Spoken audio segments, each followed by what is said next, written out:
Just thought I would explain a few things to you guys before I get started here. I was going to do this show on Thursday. I decided against that because I forgot last week, or excuse me, last. Oh, I got a little bit of latency on this today.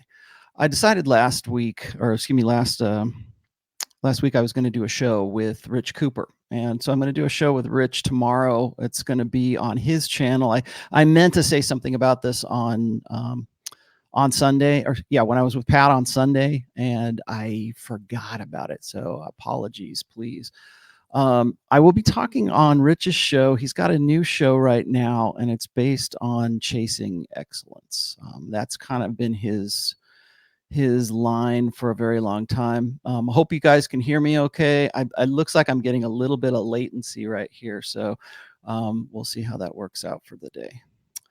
But let me know if I'm coming through okay here. So anyways, I will be doing his show tomorrow at, I guess we're going to be doing it at 8 o'clock. And it's going to be on entrepreneurs and cars. I'll put the link in the description here so you guys can check that out. But really, if you subscribe to me or you subscribe to Rich, you'll be able to you'll find it. So we're going to talk about money tomorrow. I like this new show for him because it sort of gets back to what he started his channel about, I think. I mean, he was mostly, of course, about, entrepreneurship and things like that. I wonder how far you can really go with entrepreneurship as a topic, unless you're an entrepreneur yourself or you're an aspiring entrepreneur. I mean, how much more can you really do besides just say, hey, it's a good thing? But we are going to talk about money. And of course, okay, let's see. Latency is about 1 second. Oh, geez. Let me see something here, guys. I'm sorry, very sorry. Let's see if I can get this thing up and started again. And just give me 1 second. I'm going to take myself out.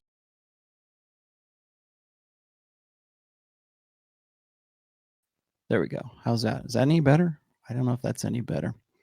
All right. Well, you can still hear me. Anyways, so we're going to be talking about money tomorrow on Rich's show. And I don't think I've ever talked about money before. I have occasionally referred to like financial situations between men and women in the intersexual dynamics terms. I'll probably talk about that a little bit. I've gotten into how debt works, I think, in intersexual dynamics. One of the things that sort of defines relationships between men and women is resource transfer. I think for a very long time, to be a man was to actually earn more than you, or earn more, or create more than you actually use. That's a basic principle I talked about. I don't want to give away too much for the show tomorrow, but they're one of the basic principles, I think, when it comes to money is I think that guys need to kind of keep in mind is that you want to avoid approaching money from a perspective of transactional sex. Now, guys are going to say, well, that's a sort of a loaded question, or a loaded prospect there, because aren't all relationships with respect to men and women, isn't that always going to boil down to transactions? And in some cases, yes, but it doesn't necessarily mean that it has to start that way. When it comes to sex, women have transactional sex and they have validational sex. And if you haven't seen, or if you haven't read that post, it's actually called Transactional versus Validational Sex is the name of the post that I have. And I talk about how that works. When women want to like when women are looking for guys in terms of like alpha seed, that is validational sex. That's the sex that they want to have. When it comes to transactional sex, that's the sex that they have because they want something out of it, or that has the intent or the nature of that sex is to either get a particular type of behavior from a man or to like a service of some sorts. for lack of a better term, a service of some sorts, or to get some sort of material benefit from that. And when I talk about that, I sort of make the comparison between primates and human beings. And I know people hate it when I do that, but whatever. The fact of the matter is that women and primates also tend to have validational sex that they want to have, which is for breeding purposes with alpha men that they are attracted to and are aroused by. And in the case of like primate females, that's with the troop leader, that's with the alpha male of that particular bunch of primates, whatever it is. And then when they are not in estrus, then they have transactional sex with beta males. For, they grant sexual access for the lesser males in that troop.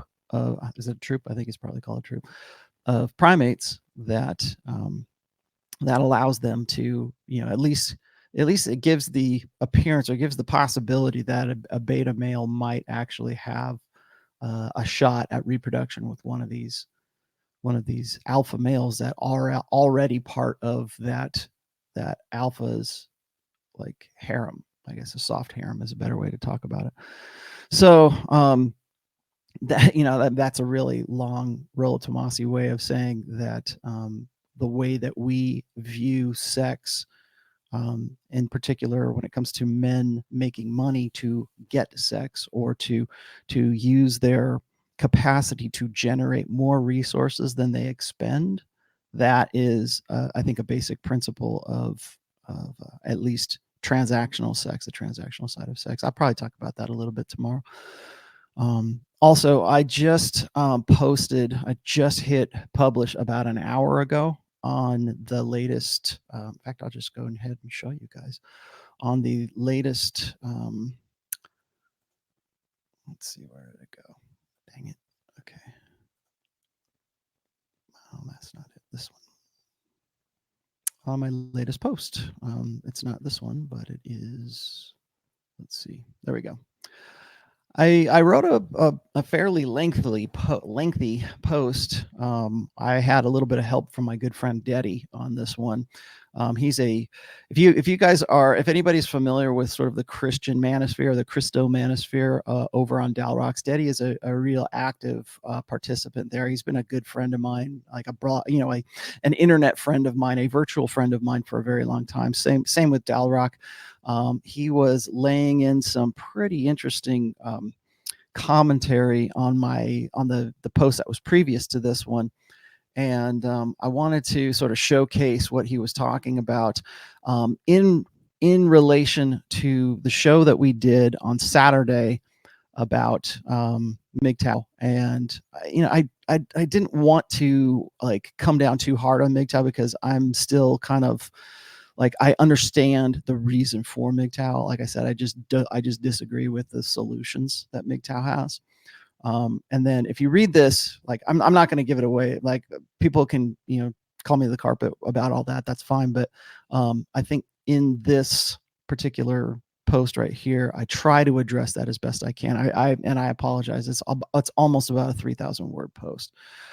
So I put this together sort of in the wake of the Rule Zero episode we did on Saturday. I think a few of the things that I wanted to talk about then, I'll talk about a little bit right now. I wanted to, and thank you for the super chats there, guys. I will get to your super chats, I promise. I just want to sort of get things started here. So I put this together sort of as to collect my thoughts with respect to the Rule Zero show that we did on MGTOW last Saturday. It was not my idea to do. I think this was really sort of Rich's gig. He wanted to well, first of all, he wanted to I don't say take down, but he certainly wanted to at least have some sort of rebuttal to Coach Greg Adams, I think is the guy's name.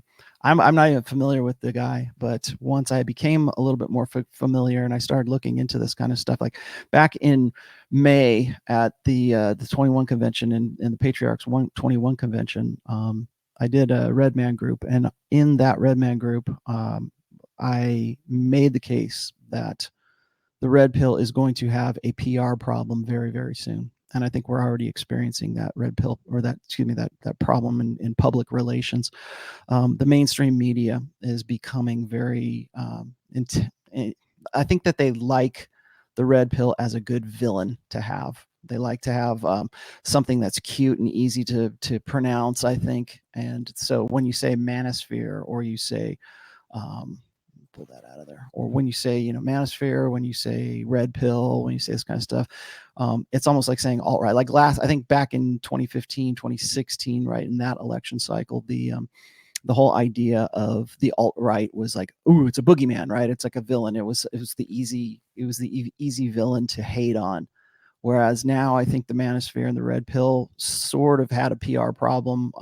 Certainly did after the last double shootings that happened in Texas, and then again in Dayton, Ohio. And of course, the first thing anybody wants to talk about when stuff like that. Or there was also that one that was here in California too, the one at the Garlic Festival. I think that was in somewhere in Northern California. I forget the name.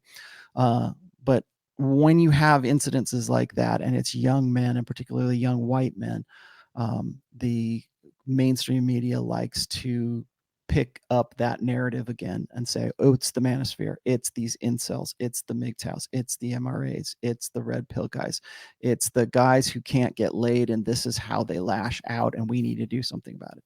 It's this notion that in some way these kids are being radicalized, and to, I think I get thrown in with that quite a bit. I think a lot of people, particularly even my former business associates, would say something similar to that. They would say, well, he's the one that's radicalizing them, because everybody needs a boogeyman, and they need a guy to blame for things that really they don't understand, or maybe they do understand and they just simply don't want to accept. So but here's my thing, is when I was writing this piece, I was thinking about the discussion that we were having on Saturday, and it occurred to me then, when I'm seeing a guy like Coach, quote unquote coach, as a coach for MGTOW, a coach, a life coach, a relationship coach. I don't even know how really to place that, but there's a coach, and a coach who claims to be MGTOW. And I thought about that, and I go, I think that the term MGTOW or the term red pill are becoming sort of synonymous with one another right now. So when Coach Greg Adams says to Rich, you're screwing your own people, you're coming out against MGTOW. Now, of course, that's a grift. He wants to just simply drive the nails in that much more by saying, oh, you're going against what you said before, which is absolutely untrue. But it brought me to the awareness that MGTOW is now a grift. It can be a grift anyways, or maybe it's going to be the next grift. In that, like when I talk about the purple pill and I talk about life coaches and quote unquote, dating relationship experts, I've always said, hey, that there's the red pill, and then there's the hustle, right? There's the I don't say truth. I wrote a post about this called False Positives. There's the truth, and then there's the hustle. And it seems to me that MGTOW is now becoming a hustle. And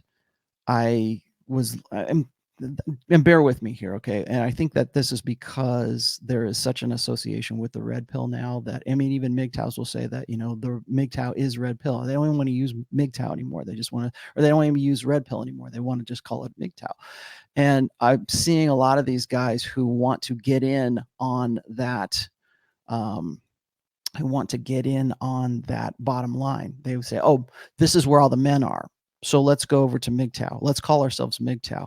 I'm a life coach, but okay, so how am I going to reach out to men? Oh, they're all in MGTOW community. Let me go over there and call myself a MGTOW. Are they in the red pill community? Let me go over there and say that I'm a red pill or something like that. So I see this in a lot. I don't want to just pick on life coaches, because I see even like evangelical pastors doing the same thing. They will wonder where all the men went in their churches.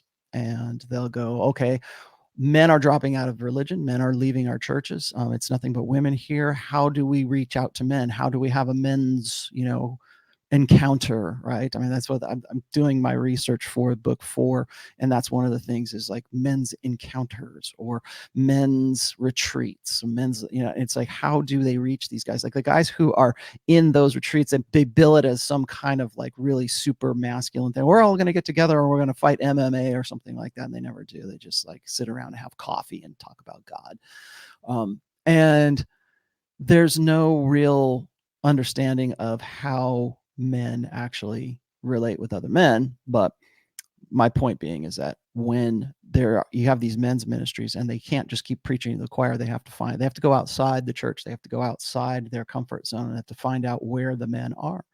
And the men are in the manosphere. That's where they are. It's the same thing like when me coming from a branding background. One of the hardest things for marketers to actually appeal to or to reach out to is the male market right now.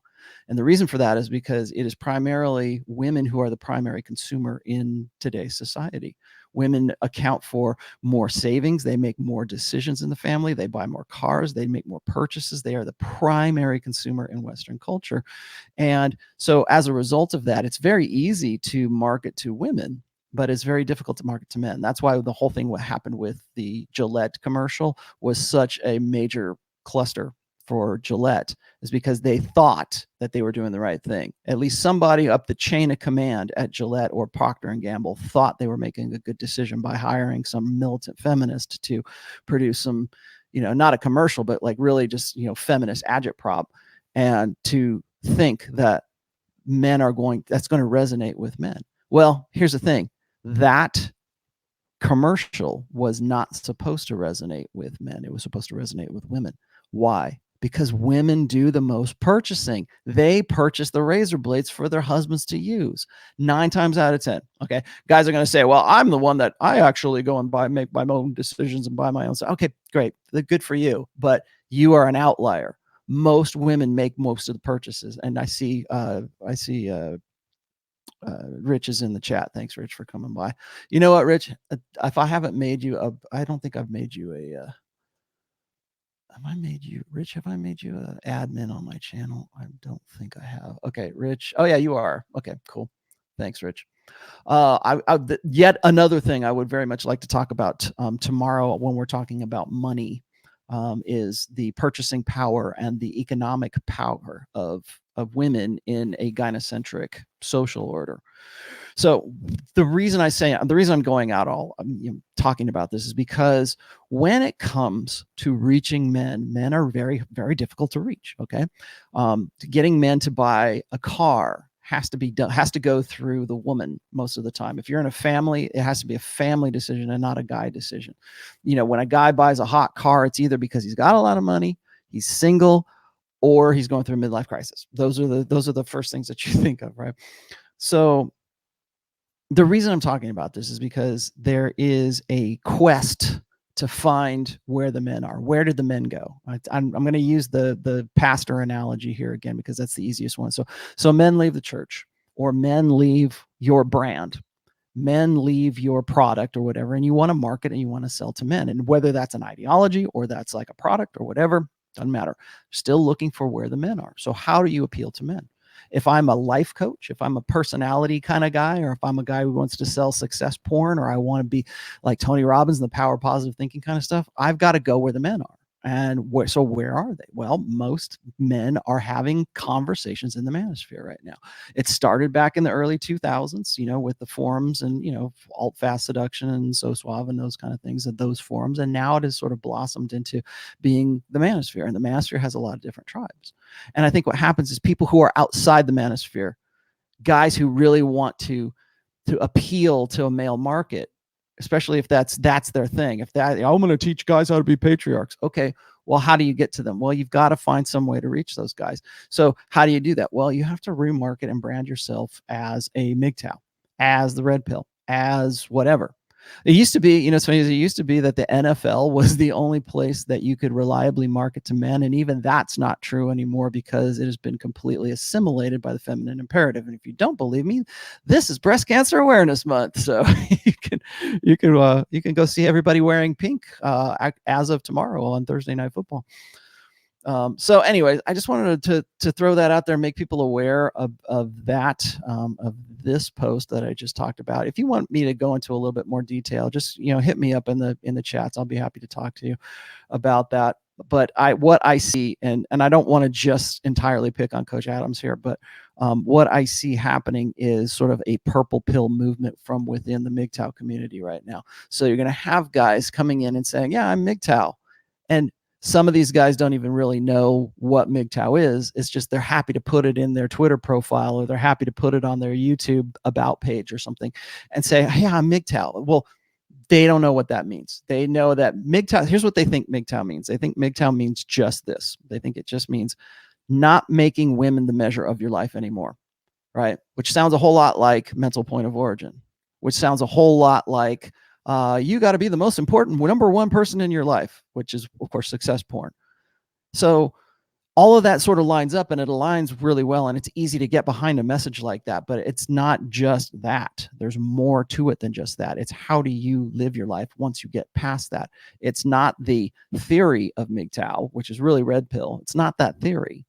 It's what do you do with that knowledge once you have accepted, you say, hey, I'm going to be my own mental point of origin. Great. Now what are you going to do with that? I'm going to stay in my room and jerk off to porn. I'm going to talk all day in chat rooms. Well, okay, that's something you can do, but is that MGTOW or is that not MGTOW? I think that there's still a lot of, I think the jury is still out on MGTOW as a collective, because so many people express it in so many different ways. And I was getting into that actually on Saturday. It's like, I get it. I get that incel. You don't want incels to be part of MGTOW. Okay, fine. You don't want PUAs to be part of MGTOW. Well, why not? That's just how they're using that. They're making themselves, are they still not, are they not sticking to the number one tenet, which is, if I'm a PUA and I'm saying, hey, I'm not making women the measure of my life, but I'm going to learn more about them and I'm going to be better with women. I'm not going to make them the priority in my life, but I'm still going to want to have sex with them. And I want to learn how to do that. I want to understand female nature. I think really, if you want to be a guy that goes your own way, you have to at some point make a decision to, well, first of all, to make yourself your mental point of origin, make yourself your priority. But once you've done that, it's like you have to decide where you're going to go with that and what you plan to do. I'm going to go monk mode. I'm going to go this. I'm going to do that. And that's where the decentralization, and there's not like a MGTOW manifesto. There's not a one size. MGTOW's not one size fits all. There are guys who would like to say that they're married in their MGTOW. Well, other guys will say, no, that can't be. If you get married, you're blue pill. Screw it. You got nobody listen to these guys. Well, okay, fine.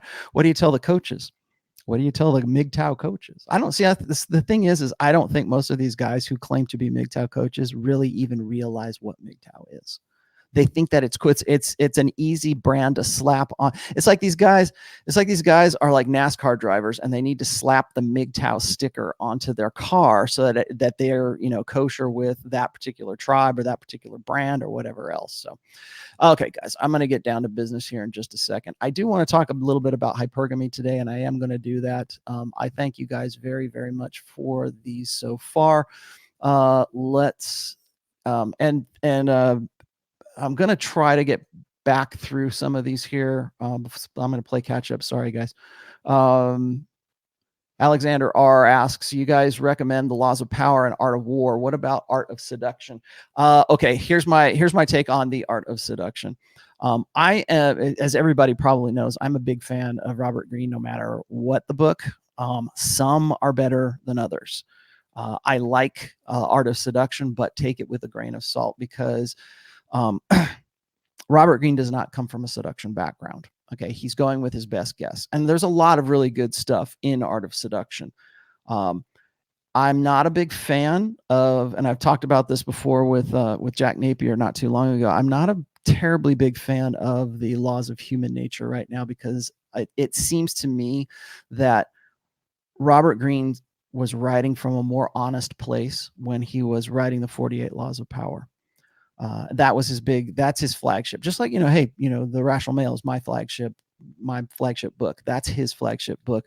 I think because he didn't have anything to prove, he didn't have another book to sort of play catch up to. 48 Laws of Power was his best and strongest work, and will continue to be probably till the day he dies. Art of Seduction, Art of War is great. I see what he was trying to do. He's trying to follow up on the successes of 48 Laws of Power, and unfortunately, that's a really big shadow to be in. I like a lot of his books. I like all of them, but I think that, like, gradually, as he's written more and more books, they've sort of become a little bit more and more PC. And I know that's really weird for me to say, but I think that if you read the Laws of Human Nature, good stuff, good material, but I think he tempers his message to cater to female sensibilities right now. And I don't know if that's him wanting to sort of cover his ass, or if it's just simply the way, like, the influence of the culture has influenced the way that he's written. Art of Seduction, like I said, is good, but there's aspects of it that I disagree with. He wants to talk about personality types. Those are good. Those are good maps. Those are good categories to think from, but you have to think outside of those categories. Sometimes people are more than one of those particular personality types. I like the idea that he doesn't limit seduction just to men and women. There's also this political seduction. There's also the seduction of me selling you something. Also the idea that seduction requires a willing participant. Guys, if I'm too low, please tell me. I'm still trying to figure out my modulation with this thing. I got nobody said it so far, but I got some feedback on my last week's show, and people were saying the volume was too low. So I've kicked it up like one click. So let me know if it's still working. So anyways, Art of Seduction, good book. Do read it. It will broaden your horizons, but read it from. Here's the thing: if you're gonna, well, with anything, but with this book, if you're gonna read Art of Seduction, read it with a red pill lens, because it was not written with a red pill lens. All right, so that's that. Spaniard Freedom says, how can a man find motivation to chase excellence for the sake of it if he doesn't want to impress women in society? Oh, man. Thank you. This is a really good, this is a good one, because Rich, if you're still watching, Rich, write this one down. How can a man find motivation to chase excellence for the sake of it if he doesn't want to impress women and society? Okay, so gosh, this is really kind of like red meat for tomorrow's show with Rich, but I'm gonna answer this right now. What you're describing is called a crisis of motive. Okay, what crisis of motive is it's why do you do anything that you do? What is it about that particular thing? What is it about? Like, people say, oh, I love my hobbies, I love my passions, I like playing guitar, right? I love painting what I paint. I'm an artist, right? I like doing the things that I do as me, right? There's certain things that are intrinsically rewarding. Some people will say that those intrinsic rewards are sort of implanted in you as a child or as a kid. But there are certain things that are just simply intrinsically rewarding to you for whatever reasons, that you're going to do those no matter what.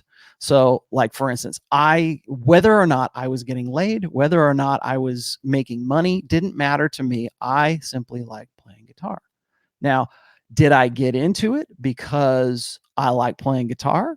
Like, did I get into a band because I like playing guitar? Or did I do it because I have an intrinsic love for it? Or did I do it because I can get laid?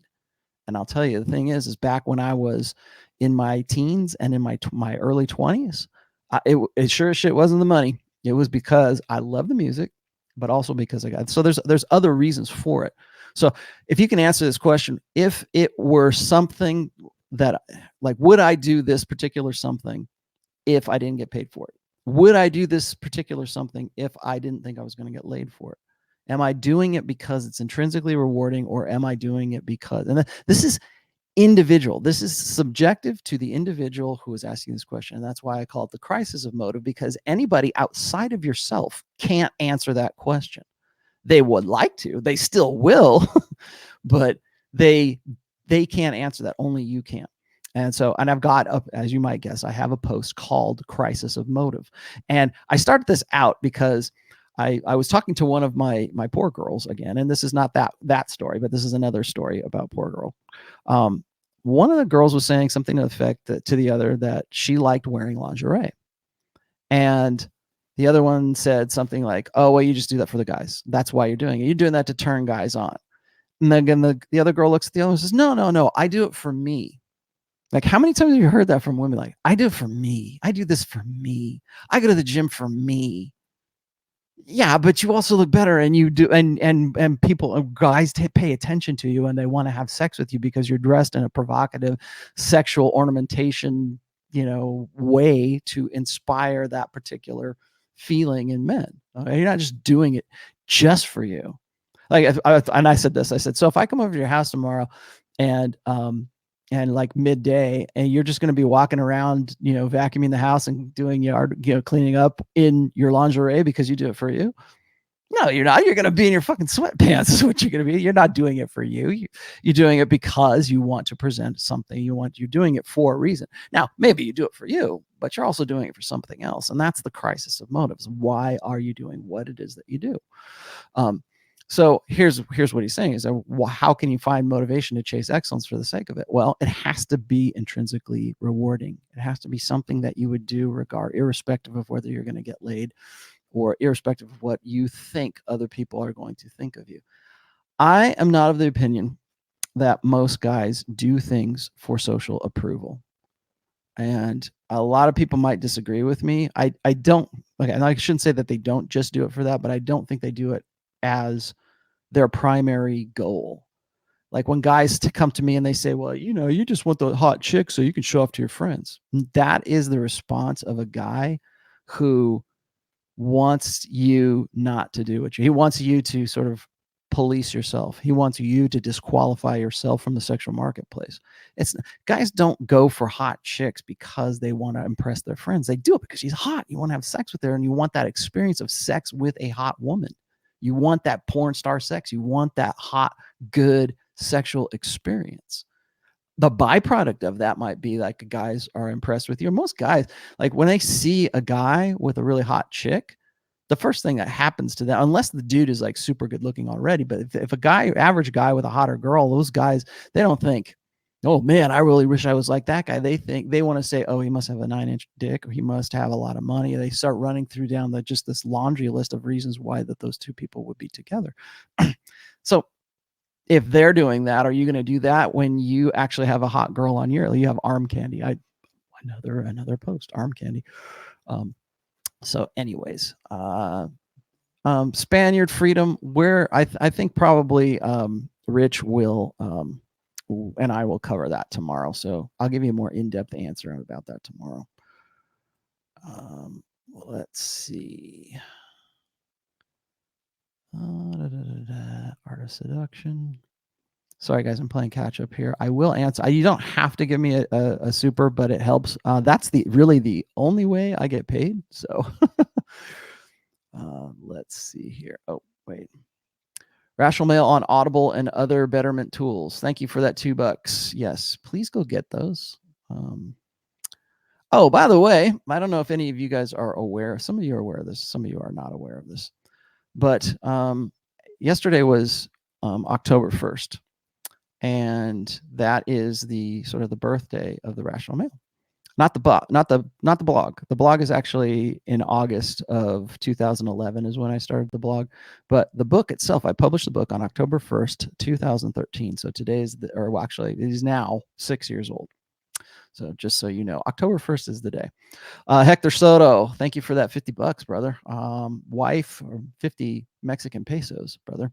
Wife and daughter 4 went to her parents without letting me know. She called me to give me an ultimatum. Want another child, but we are in a sexless marriage. So basically what you are is a sperm donator. That's all she wants. And you are a resource provider.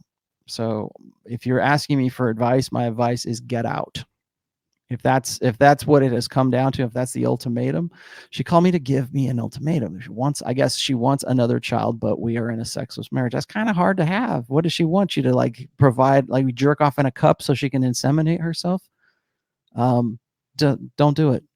Get out. That's the simple 50 Mexican pesos answer to that. Get out.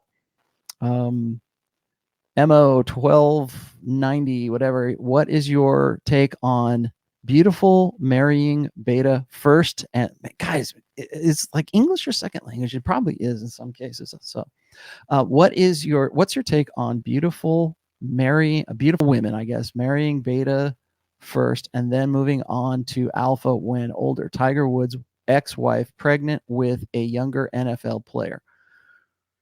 Okay, I don't think Tiger Woods is the example you really want to use for this, but what you're saying right now is pretty much everything that I've written about in my second book, which is Preventive Medicine.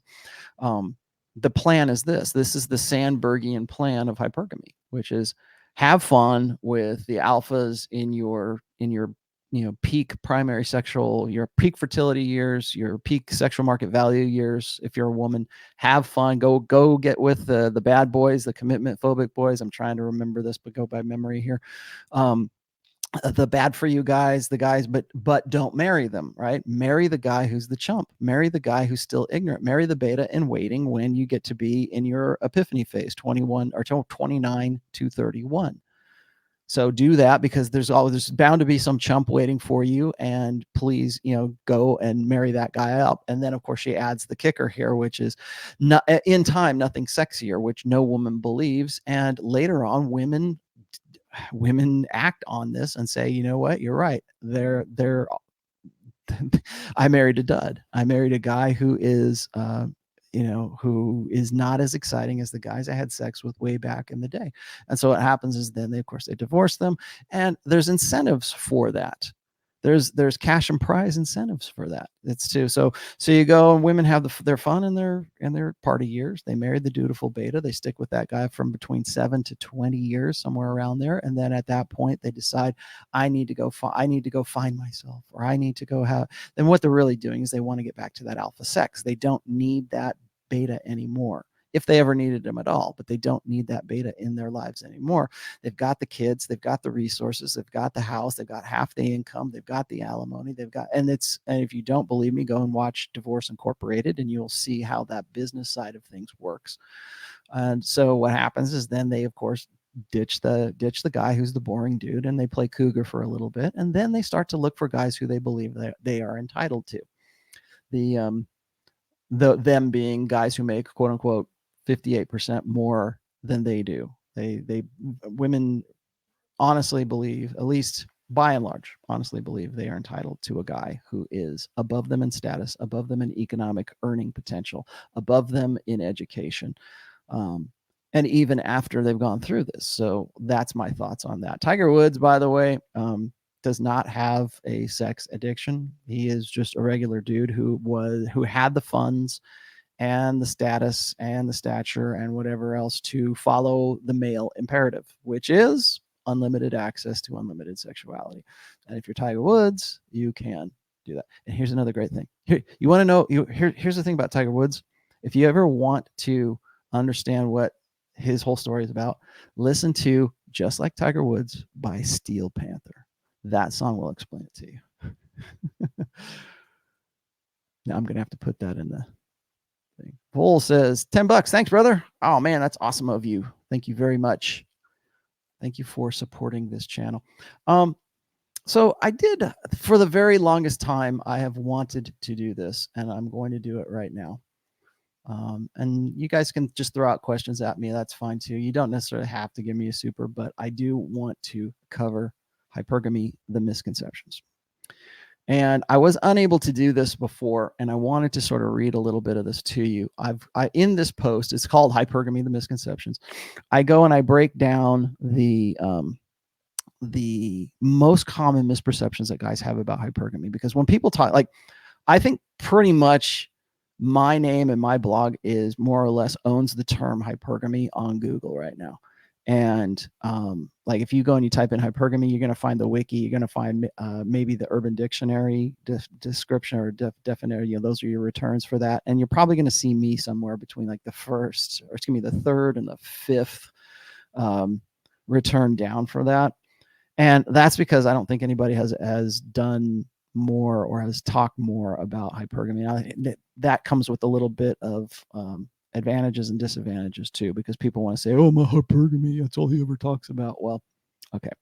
The reason I want to talk about this right now is because I don't think people really appreciate the entirety of what hypergamy really means.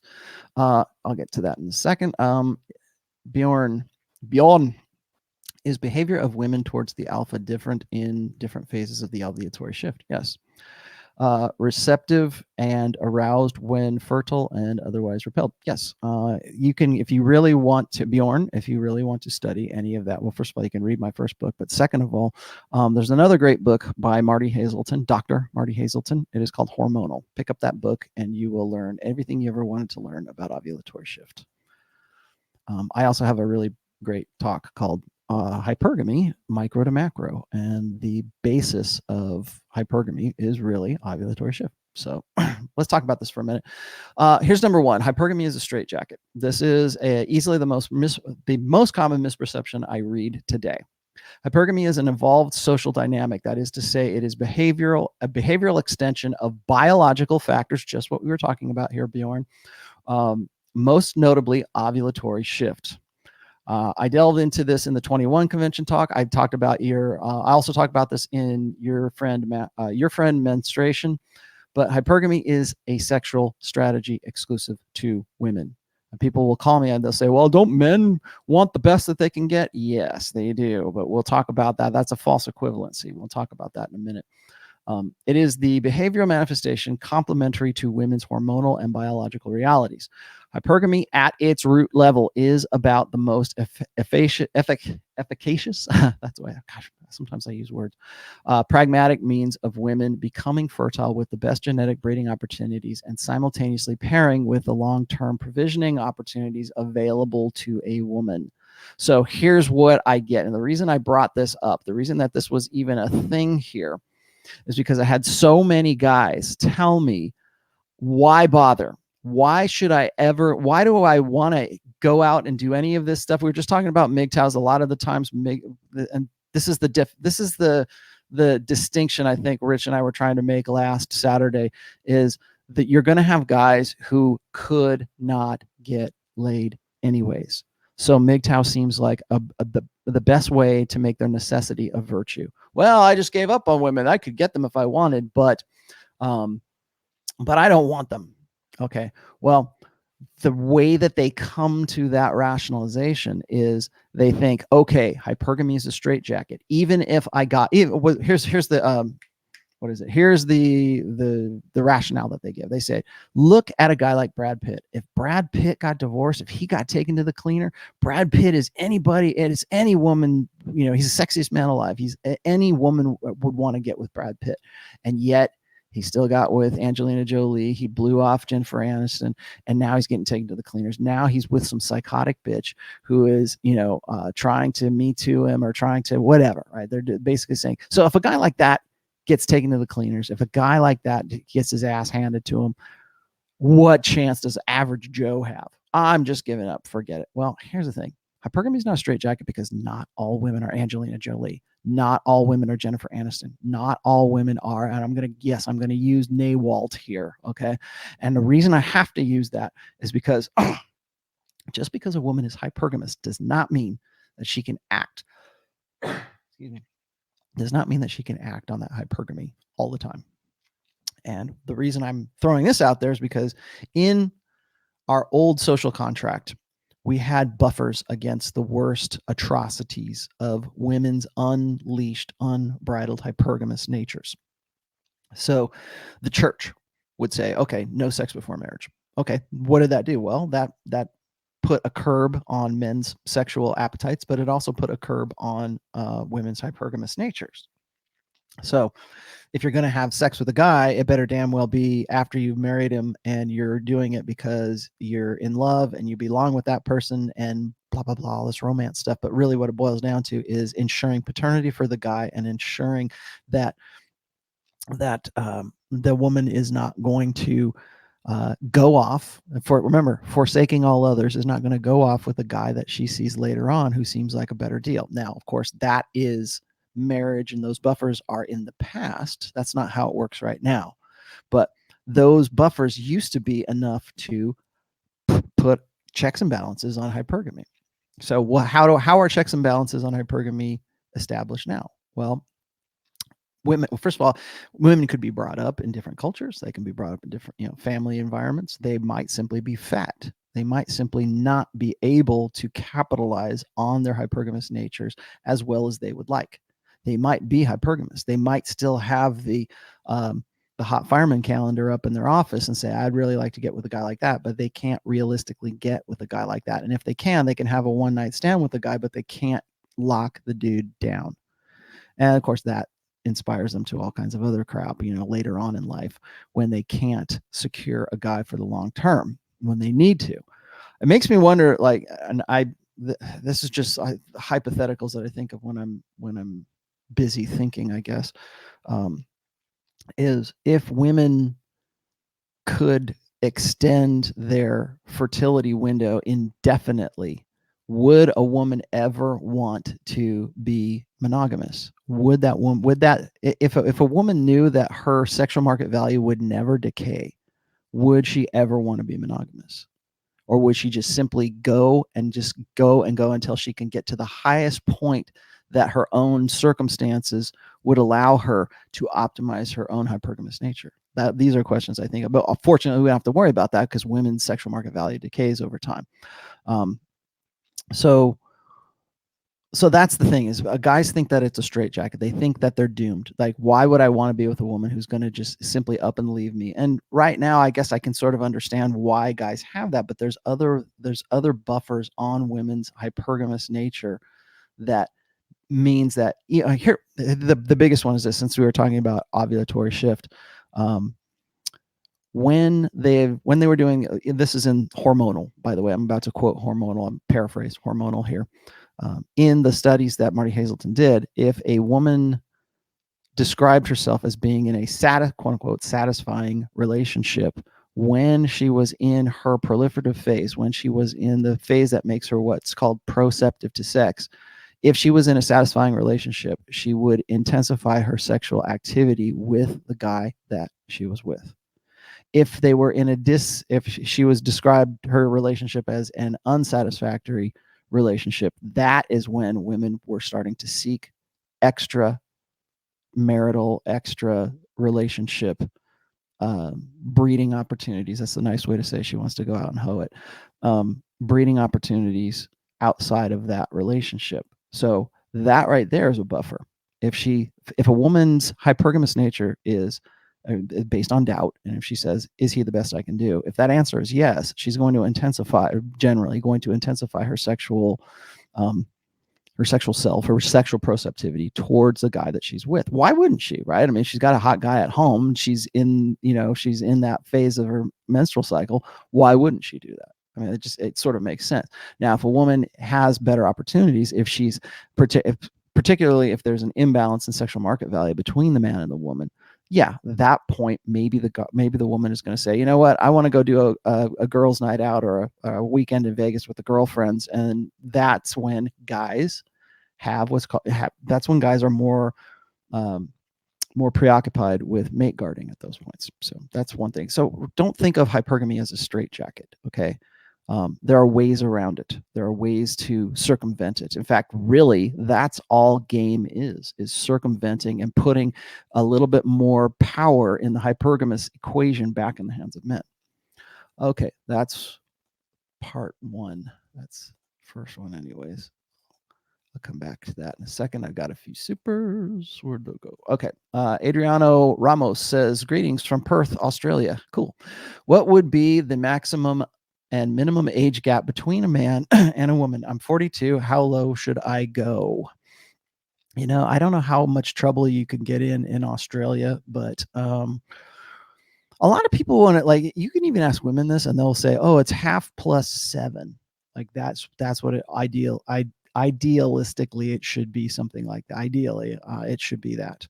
Half plus 7, which I think is kind of ludicrous if you get into some of the younger ages or some of the older ages.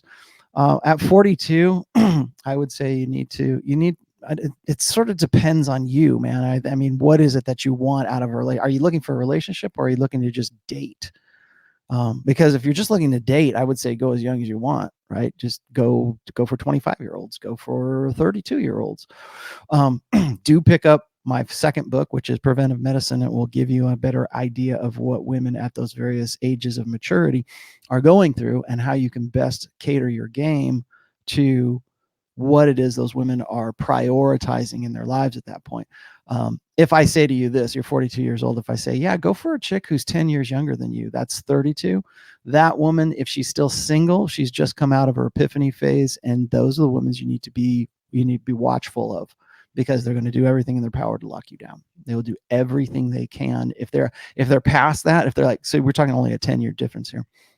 My suggestion is, I'm not going to tell you what to do, but what I will say is, most women seek out a guy who is anywhere between 5 to 7 years older than they are. That's a statistical kind of thing. Some people will say it's 3 to 5, but I tend to look at the older data before all this, and I would say between 5 to 7 is what women are looking for, or find most attractive. You're 42 years old. Hopefully, you look younger than you actually are.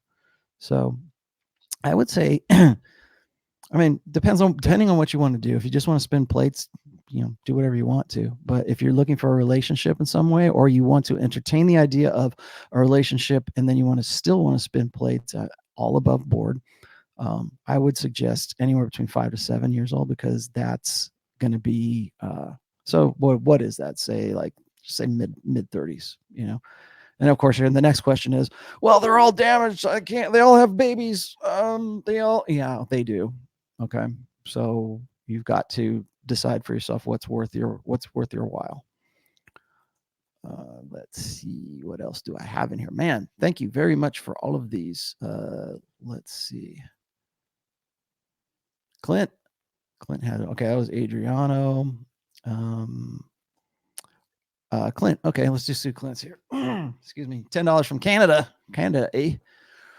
Rolo, what are your thoughts about traveling abroad a few weeks to experience a temporary increase in SMV? Good idea. Do you think intersexual dynamics are comparable in the West? Yes, I do. I've stated this many times before, and I've actually had this conversation with Andrew Tate from Cobra Tate, who, by the way, I really want to get back on again. I like Andrew, and I would very much like to have another chat with him. So here's my deal. I don't think it's a bad idea. I think traveling abroad or wherever is a good idea, just for the sake of getting out there and seeing the world and experiencing different cultures and experiencing different people, and how things, you can sort of get into a tunnel vision if all you do is stay in one place all the time. I think what's interesting is I advocate going off, and I don't want to say, oh, this is sexual tourism, but I think you should go and experience other countries and date in other countries, so you get a better idea of what the universals are and what's the differences between the sexual marketplace from, like, say, your country to like the Philippines, or what you were saying, Southeast Asia. Okay. Understand that the dynamic might be different in those countries. Andrew Tate will tell you that women, particularly in Eastern Europe, they all have cell phones. Okay, they all understand Tinder. They all understand Western societal influences. So just because you go to Poland doesn't necessarily mean you're going to walk out of there with a hot blonde, Polish chick. They know that the global sexual marketplace is global, right? I mean, it's like you're no longer in a localized sexual marketplace anymore. So there's this idea that you're going to think of when you are in a localized sexual marketplace, and you're going to think, well, if I get out of this and I go to another localized sexual marketplace, that things are going to be different. I'm going to be hotter there because I'm going to be taller, right? Maybe you're like 5'8" here in the United States, and that's, next to a guy who's like 5'11" or 5 or 6 foot. Maybe the average height of guys, I think, in the United States is like 5'9". But let's just say, for sake, okay, so let's say you're 5'9". In the U.S., you're average. You go out to the Philippines, and suddenly you are towering over most of the males that are there in the Philippines. that's going to draw attention to you. You're a Westerner, you speak in a different way, you look a different way. I think there's this idea amongst guys who are very much advocates of leaving the country to go run game in other countries, that the localized sexual marketplace there in that country will be to their advantage. And I think that is decreasing like every year, because women have cell phones. We're all part of a globalized sexual marketplace right now. And so, yeah, it's a good idea. Yeah, go and do that, but realize that the world is shrinking, and it's shrinking in a lot of ways. When we talk about globalism, and I don't want to get all political or anything, but we talk about globalism, a lot of people say we have like a war, right? There's a Cold War. It's like nationalism versus globalism. Well, part of that turmoil that has come from globalization is the globalization of the sexual marketplace as well. So now a woman in Estonia can go on her cell phone and see what Roland Tomasi is saying in Reno, Nevada right now, and be part of, try to at least get a grasp on what those red pill guys are talking about. Or she can follow, whoever on Instagram and say, I really want to be like that. I'm this little girl in, Colombia, and I've got a cell phone, and I want to be like my hero in Kim Kardashian in the United States. Well, guess what? That little girl is now part of the global sexual marketplace, or she will be at some point. She's being influenced by that global sexual marketplace. So don't think that just because you're going there that you're going to have an automatic advantage. Like if you don't know game very well, if you think you're at a disadvantage in the United States, yeah, you might be at a bigger advantage, but not by much. And that advantage is shrinking every year. All right, that was Clint. Thank you, Clint, for that 10. What do they have in Canada? What's it called? What's the unit of currency in Canada? Redman Anon. Actually, Redman, I can post your. I love StreamYard, and they give you so many great tools, but if you're doing this solo, it's like bloody impossible to keep up with this crap. Let me see. Nothing against StreamYard, of course. Redman Anon. Oh, wait. You have your own. Anyways, here it is. Cool. There we go. Redman Anon says, I'm 28 years old at the moment, doing well, but wandering? No, you're wondering. If 35 is peak for man, a man's testosterone lowers, money goes up, but that's beta bucks. All physical traits being equal, why would a woman go for someone older? Okay, why would a man? Wow. Okay, let me drop that out of there now. Okay, so I was just discussing my infamous graph, the sexual market value peak graph. I could probably go call that up for you guys real quickly, but I was just discussing this. And of course, I threw it. I hate to throw this graph out there anymore because so many people interpret it the wrong way. And there we go. This graph right here. This is in the first book. I actually threw it in the second book as well. So many people interpret this the wrong way. Okay. What the most common misunderstanding of this is that the only thing that makes a man at his peak sexual market value is his looks or his testosterone level. Okay, here's a shocker, but men and women are different, and they have different sexual strategies, and they have different priorities for, particularly for women. Remember, hypergamy is a two-sided equation. There is alpha fucks and beta bucks. Okay, alpha seed, beta need. So there is the side where she wants to have the best genetic sexual breeding experience she can possibly have, and then she also wants to pair that to optimally, when I say optimizing hypergamy, this is what I mean, to optimally have that in the same guy, but also have a good provider, a good dad, a guy who's parentally invested. That's the beta buck side of things. It doesn't necessarily mean he has to have a lot of money, but he has to at least have potential. He has to be innovative. He has to have some sort of creative intelligence. He has to be able to weather a storm. He has to be able to be the guy who can generate more options if, God forbid, he and his wife to be or his girl to be or whatever run into hard times.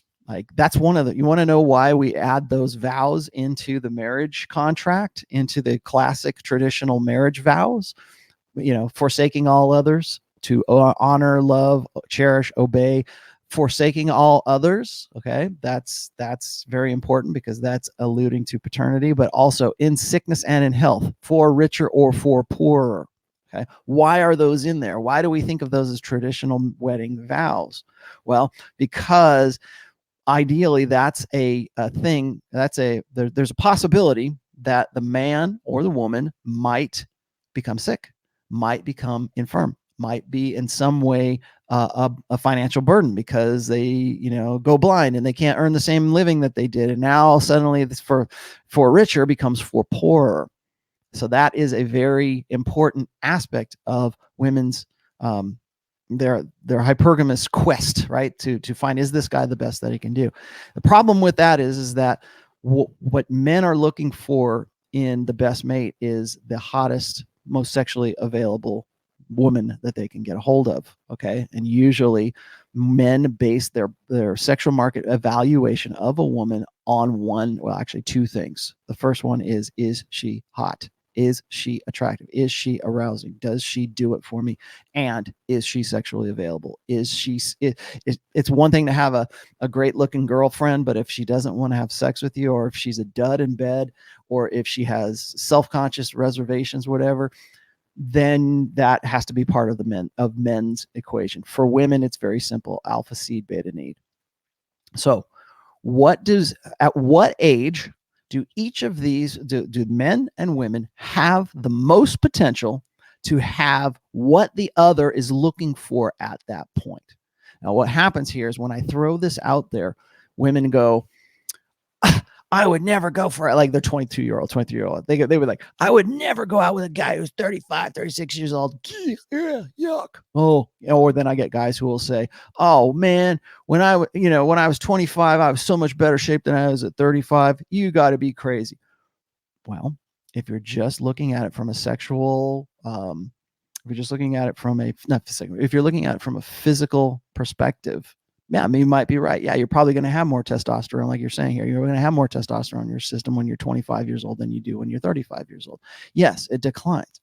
But the thing is it takes longer for men to mature. That's why you see that kind of little scoop right there, where I put the peak span between like 15 and 16 years between women's peak and men's peak, because it takes longer for men to get the most of things. So when we look at what a woman wants in a guy, yes, they want that hot guy, they want to have sex with him, but in the long term, the guy still has to have other intrinsic qualities that tick off all those boxes. I'm not saying that every woman has to have every single thing on that, what's called the 436 bullet point checklist. That's Royce, by the way. I'm not saying that they have to have everything. Of course, most of them actually don't. They will be happy to get their highest priorities plus a few of those. But those priorities for women shift at different ages. So when a woman is in her epiphany phase, she's looking for a hot guy. Yeah, she's not going to turn down a hot guy. Don't get me wrong. But she's looking for a guy who's going to be anywhere between 5 and 7 years older than her. And that guy also has to have some prospects for the long term. Well, why is it that women never look backwards? They never want a guy that's younger than they am. Now, I know we're going to talk about cougars here in a minute, but why is it that they don't seek out younger guys for long-term relationships, but they always seek out older guys? And this is borne out by statistics too, by the way. In the book Dataclysm, they do the analysis of this. Women tend to look for guys who are anywhere between they're right at their age, or they're looking for them anywhere between 5 to 7 years older. And the reason for that is because intrinsically in women's hindbrains, they understand that it takes longer for a man to mature into actually having those qualities, actually having money, actually having like personal equity, right?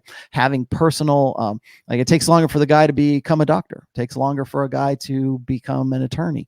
It takes longer for a guy to have the things that make him his most attractive, because a game for a woman is not the same as a game for a man. So while men are primarily interested in sex, fertility, availability, women are interested in sex. Yes, okay, I'm not denying that Tinder isn't a thing, but they're also looking for somebody who has long-term prospects. That's why you hear women complain constantly about the alpha that they couldn't lock down. Well, he was never going to be a good father. He was never going to be a good provider. He was never going to have any, he doesn't have any potential. So one thing, and I've debated this before, is a lot of people think that women, like, and I don't know if Rich is still on this tip or not, but Rich has this saying that says, women don't, they wait at the finish line. They can't take risks, right? They wait at the finish line and they fuck the winners. And I think that that's true for women who can do that, but most women can't do that. Most women can't wait it out for guys at the finish line and just have sex with the winners. They have to find guys, and they have to use what I call their hypergamous filter. They call it their feminine intuition.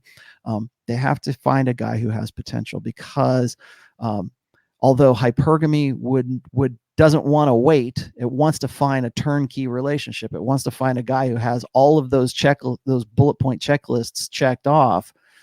Normally she can't do that, because she's not attractive enough, because she doesn't have her shit together enough, because she's a bad judge of character, because of any number of things that buffer hypergamy. Any number of those things can predispose her to look for a guy, or to think she's developing some sort of judgment of character of a guy who would be a good long-term prospect. So yes, women do look for a good bet, a good hypergamous bet.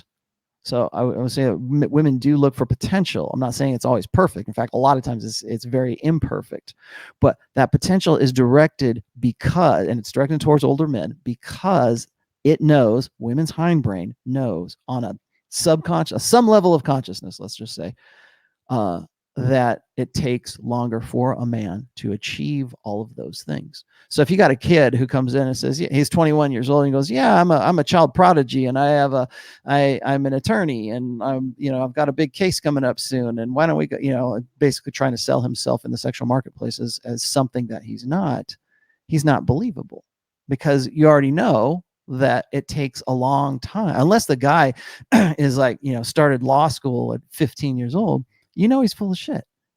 And why? Well, because we know that it takes longer for that to have that kind of equity and that kind of status to build up to be legitimate. So something to think about. That's how I come to the conclusion of sexual market value peak, is that when men are between the ages of, say, like 34 and 36, maybe a little bit older. Some people, like, there's like, I read a thing in what was it? Was it Huffington Post or Jezebel or something like that, trying to sell us the idea that men of 50 years old, and as much as I would love to believe that, me being 51, that 50 years old is men's peak. Like, that's when they're at their sexual, and I disagree, heartily disagree. But there's a lot of misinformation about that kind of stuff. Anyway, that's how I come to that, is because of the different strategies between the sexes. Women are looking for something, men are looking for the other. Women understand that it takes longer to achieve those things. That's why. Josh Baca says, Rolo, thanks for the $10, brother. Rolo, I recently got out of a terrible relationship. Good. With a borderline, even better. And have started spinning plates again. One plate really seems to dig me. How can I differentiate love bombing with true desire? All right, here's the deal. Don't get into a long-term relationship with this woman. That's going to sound really weird, but you are at a stage right now, particularly if you just got out of a relationship, with a long-term relationship with a borderline personality disorder. Like, when I got out of mine, I made a conscious effort to date non-exclusively. That's where my head was at. I wanted to go, honestly, I wanted to go back to the sexual variety that I had in my younger 20s. Now, this is when I'm like my mid 20s, late 20s, before I met my wife. And if I have any one regret about my relationship with my wife, it is that I wish I would have waited just a little bit longer before we got married. I wish I would have, like, I got married at 28. I wish I would have waited till like 30. I think that established, and I'm glad things worked out the way they did. I mean, great. I have a great marriage. Got a great kid. Yes, I still get laid. Yes, we're still very much in love. We have genuine desire for her. And I attribute the success of that to the red pill. But I wish I would have waited maybe a couple more years, and only because I think that would have cemented my frame. I wouldn't have had to put in as much work, I think, as if I had cemented my frame when we were single, or when I was still technically single, unmarried. When I was unmarried, to the time when I got married. So when I was younger, when I was 28 years old, there was a sort of I don't call it a learning curve, but there was a period where I already had frame, but I had to make sure I was solidified. I had to really, as I had frame as a single guy. I needed to find frame as a married guy. And I think that, as I've always said, that the frame that you go into a relationship with, or the frame that you get married in, usually translates into the frame that you're, at least you start off with. Most guys, of course, they tell me, oh, I lost a frame. How do I get it back? So my advice to you is to stay non-exclusive, because if you were in a relationship with a borderline, my guess is you're prone to serial monogamy. And that is your bigger problem right now. It's not, how do I tell if she digs me? It's, why do I want to fall in love with all these special girls, so quickly?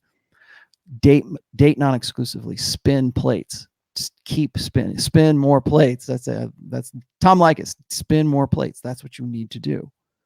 And you need to stay non-exclusive. To be here's the thing. Make a commitment to yourself. Be non-exclusive for the next 2 years. And I mean, if you want to keep this girl as a plate, great, but don't go overboard. Don't preoccupy yourself with trying to figure out whether she's into you or not. Who cares? Who cares if she's into you or not? You've got 3 other girls on speed dial.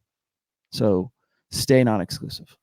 That will help you. It'll also help you. It'll help you with not catching one-itis, and it will also help you with breaking out of that serial monogamy.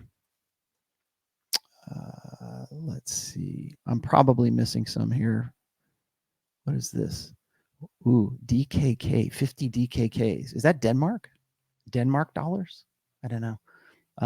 LOL, Living Out Loud says, hey, Rolo, why do you think Asian men have the lowest SMV in Western society? What can they do about it? I don't, actually. I think that, yeah, they have a tough time of it, particularly in the global sexual marketplace. I've got here's the best way I can answer that is I've got a post called The Global Sexual Marketplace. I outline exactly what I was saying before about the differences between local sexual marketplaces and global sexual marketplaces. Asian men tend to have a tough time of things because they tend to be shorter. They tend to not be what I call a sexual threat. And I don't mean that in like, oh, threat, like a rapist or something. I mean, like they are not taken seriously as a sexual being. So they seem like, and this is just from white Western, society, is that women don't want to date Asian guys. That even Asian women don't want to date Asian guys because those Asian women are exposed to a global sexual marketplace and they believe that they can get a tall white Western guy, right? For Asian men, it's really tough, but it's not impossible. Larry Shang is a good example of this. He's an entrepreneur friend of mine who is, I mean, granted, he's a little bit taller than most Asian guys, but does very well as an Asian man in life, in money, and in women as well. It's not impossible. It's just learning to play the game and understanding the nature of the game. So do I think that it's impossible? No. Is it tough? Yeah. You gotta climb the ladder, my friend. You gotta climb the ladder that a lot of guys don't have to in the sexual marketplace. So my experience is that when I talk to Indian men and I talk to Asian men who I have a huge audience with, and I'm glad that I do, and if there's one ethnic demographic cohort I would very much like to appeal to a bit more, it's them. It's Asian men and Indian men, because I get Indian guys all the time they tend to follow a same. I'm sorry to be stereotypical here, but they follow a stereotype, which is they're coders. They're usually from Silicon Valley. They came here from Punjab or wherever it is that they came from, and they get here and they become coders and they make a lot of money, and they think that, and they've been told this, that they think that by making a lot of money as a coder, that is going to make them more attractive to, 6 foot tall, white, blonde hair, blue eyed, big boob women. And that's what they tend to fixate on. At least the ones that I'm talking to. Now, I'm not saying that's true of all of them, but that's the stereotype. And I'm still kind of running the numbers on all that. I'm still trying to figure that one out. I would very much like to find some way. It's hard for me to say don't go for that, or you break yourself out of that stereotype, because I want guys to be able to use game to get what they want out of life. But when everybody goes, I want a big boobed, porn star. I want a stripper. How do I get her? That kind of stuff. That's when I sort of have to break things down and dissect things a little bit more. But yeah, I mean, Asian man, you got it tough. But again, it's not impossible. You don't have to go black pilled because you're an Asian guy. Okay. Let's see what else here. Oh, here we go. Geronimo Wiggins says, why does society celebrate gay, lesbian, trans, and female sexuality? No shaming, while simultaneously shaming masculine sexuality. I feel like an alpha coming out of the closet. Yeah, you probably are. Well, I'm not going to get into the globalist agenda or the globo homo, whatever it is that anybody is throwing out there right now. I think that primarily it's trendy. It goes along with the feminine imperative, very much so. I like what you said there. It's like, I feel like an alpha male coming out of the closet. Yeah, because traditional masculinity is a threat. The only thing that can threaten the dominance of the social order that you've just described here, gay, lesbian, trans, whatever, the only thing that threatens that is dominant conventional masculinity. That's why you see little boys being convinced that they are they're drag queens, or that they're being convinced that they were born in the wrong body because the mommy said so. Right? It's like what gets me is like they want to convince us that a 3-year-old boy can decide whether or not he wants to be a boy or a girl, but yet he requires all of this influence. Like, oh, do you feel like a girl? Do you feel like a girl? Do you feel like a girl? You keep repeating that over and over again. And what's the kid going to say? Well, he doesn't know. He doesn't know any different. But why is that? Why do we want a little boy to become a little girl? Because it's seen right now as being more advantageous. Great book. I've suggested this before. In fact, I had somebody earlier on asking me for a book list of red pill books or whatever. I think this should be included, is The Red Queen by Matt Ridley. That's kind of standard red pill fare, I think. But in that book there, and this is just in the animal kingdom. I'm not talking about human beings right now, but in the animal kingdom, if it is more advantageous to be one sex or the other, animals will tend to shift towards preferring that particular sex in the society or the social order of whatever that animal happens to be. Sometimes a fish will change sex because it's more advantageous to be female, reproductively female, than it is to be male. That's a biological thing. There's also sociological, examples. I shouldn't have had coffee before I came out here. And so the sociological side of that is you get, like, say, China's one-child policy, where it's more economically, life-wise advantageous to have a son rather than a girl. It's not. Here's the thing that gets me. People want to say, well, that's sexist, and they just want to have boys, and they want to drown little girls or abort little girls. And they did that for a very long time, and I doubt that it was because of some sort of innate sexism. I mean, maybe.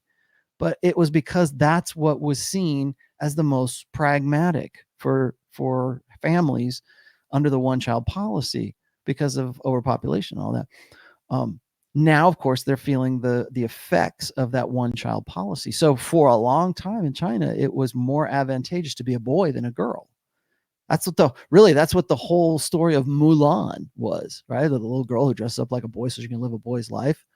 And because it's more advantageous to be a guy. Yeah, that's the ideal. That's what we taught girls from the point of the sexual revolution on. That's why we masculinize girls right now, because originally, anyways, I don't know if it's true now, but originally the idea was that it was more advantageous to live as a boy. And that, again, that was the one child policy in China. It's also the idea of most early feminists, is that, oh boy, if I could just be a guy, here's how I would live. When you see women trying to find ways to live as the opposite sex, so they want to prolong their sexually fertile years. That's why you have women who are waiting longer and longer to get married, longer and longer to have children, freezing their eggs. They want to live a lifestyle that is similar, if not identical, to the way that they believe, or they've been sold, that men live this way. Men, it takes, we were just saying, it takes longer for a man to mature into his peak sexual market value. Well, women want to be able to experience their peak sexual market value and sustain that forever, like to keep it. Like, you'll find, I guarantee you'll find some, I just saw the other day, people were telling me how hot Christy Brinkley was at like 62, 63 years old. I'm like, she looks good, okay, but in the sexual marketplace, first of all, she's an outlier, and second of all, she's not as hot as she was when she was 33 or 23 or even 43. So there's, that's the biological pragmatism of the whole thing. But getting back to your question here is, it's seen as being more advantageous to be a girl now than it does to be a boy. For women, we teach them the other way around. We think we want them to believe that it's more advantageous to live like a girl. So you have this gender swapping that's going on.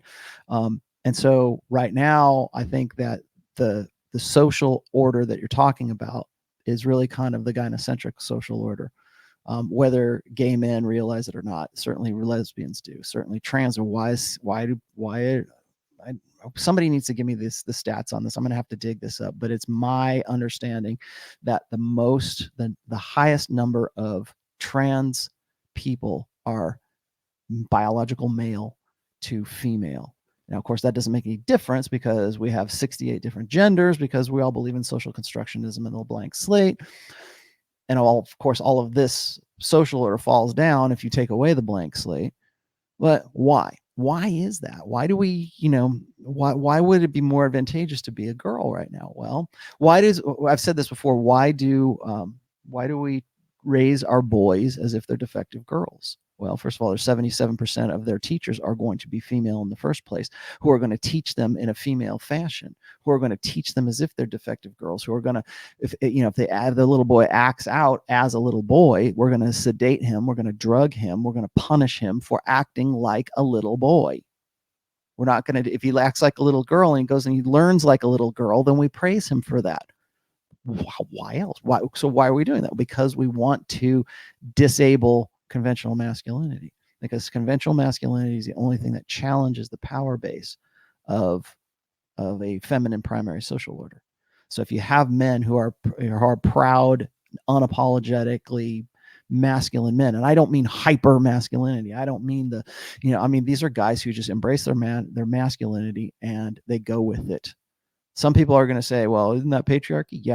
Yeah. And in some cases, patriarchy has been very, very beneficial to the society. We're where we are now because of a beneficent patriarchy. Let's see, what else do we got going on here? Timothy, thank you for that 50. But before I get to you, Ludwig E, €5. I have 3 plates since 7 months and don't feel the urge to plate more girls. Okay. But I want to increase my end count. Should I drop them? Here's the thing. I think that one thing that guys don't, and this is just PUA practicality here.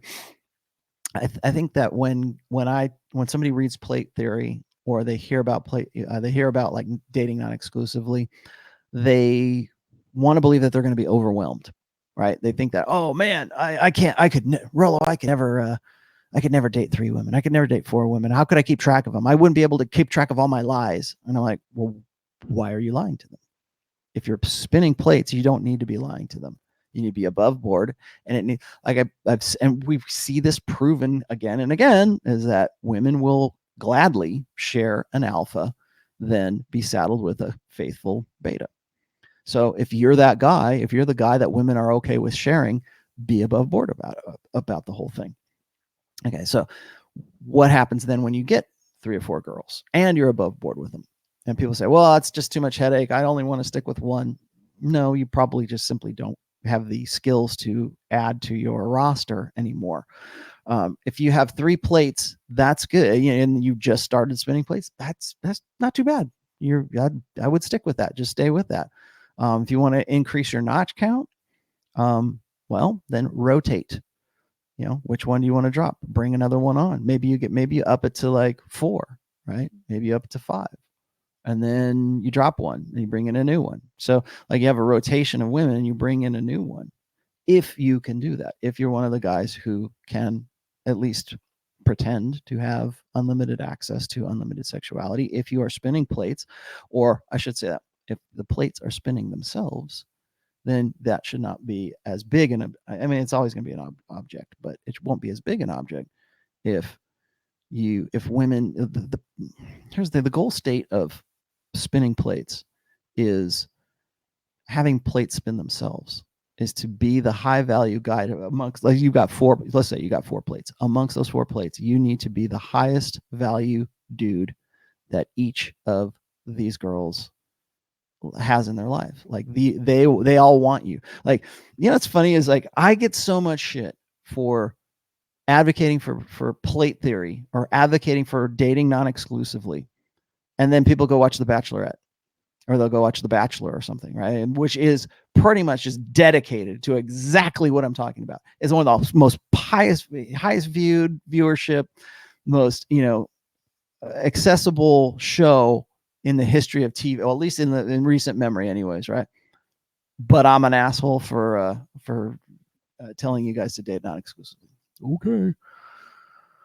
Timothy A, thank you for the $50, brother. Now I am going to get to your thing here. I'm 26. My LTR got fat. Oh man, here we go. She wants to move in together.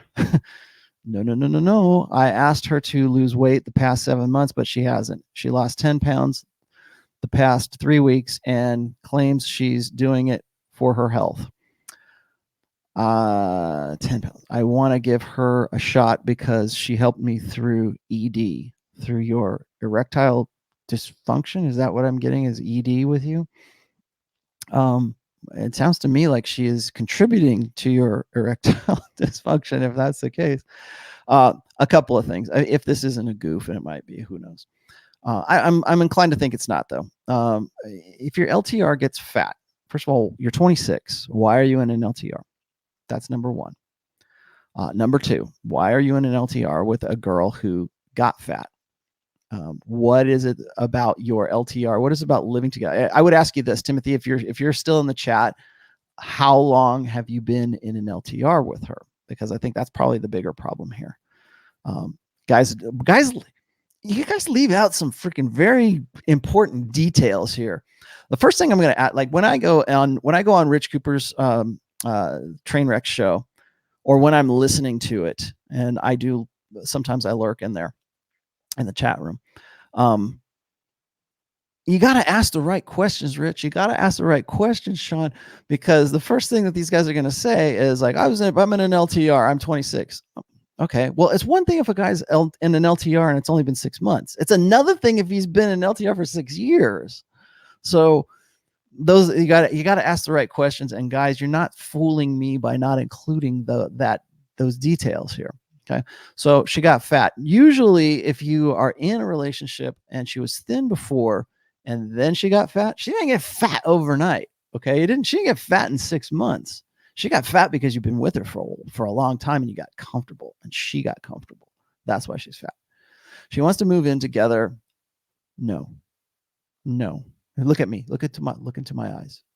No, don't do this, because you lose all your control. You lose all control. You're 26 years old. You're 10 years out from your sexual market value peak years. Do not do this. Do not move in with her. If she's fat and you want her to lose weight, if she has not lost that weight, you're just saying she hasn't lost weight in the past 7 months. So you got to have been with her for at least a year. So don't do this. Certainly don't move in with her. You're saying she lost 10 pounds in 3 weeks. You know, what's she on, like the heroin diet? And clearly she's doing it for her health. So she's doing it for her health. She's not doing it for you. So there's another thing, lack of genuine desire. Most of the time, I'm surprised you actually aren't already moved in with her. I'm going to probably guess that you are, but you're saying you're not. But I want to give her a shot because she helped you through ED. Well, you don't owe her anything. You're 26 years old. In fact, I would say you need to bug out of this relationship. And you know what's going to happen. Here's what I think is going to happen. If you bug out of this relationship, if you say, look, you know what, it's been fun, but I'm out. I need to find a chick who's thinner than you. That seems like really, really shallow. But guess what? If she was saying the same thing about, oh, you're a loser, you got no job, I got to find a guy with some benefits, women would be singing her praises. So if you say you want to get away from this chick because she's fat, people will say you're shallow.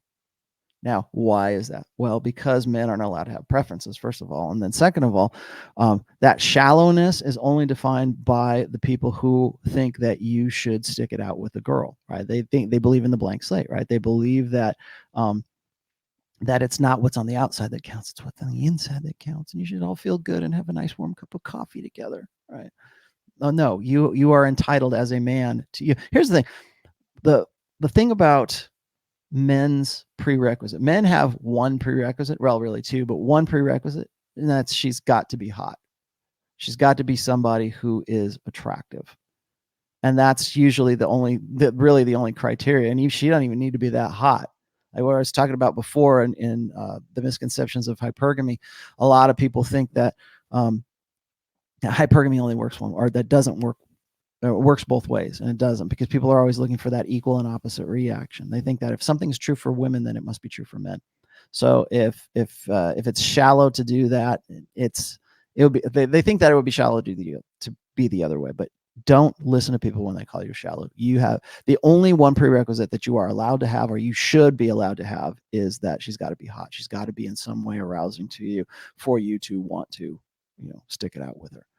So don't feel that way. I've got, if you might have guessed, again, I have a essay called Shallow, where I sort of break it down. Like for women, like think about it this way. We were talking about how women had 436 bullet point checklists of prerequisites to get to intimacy with a woman.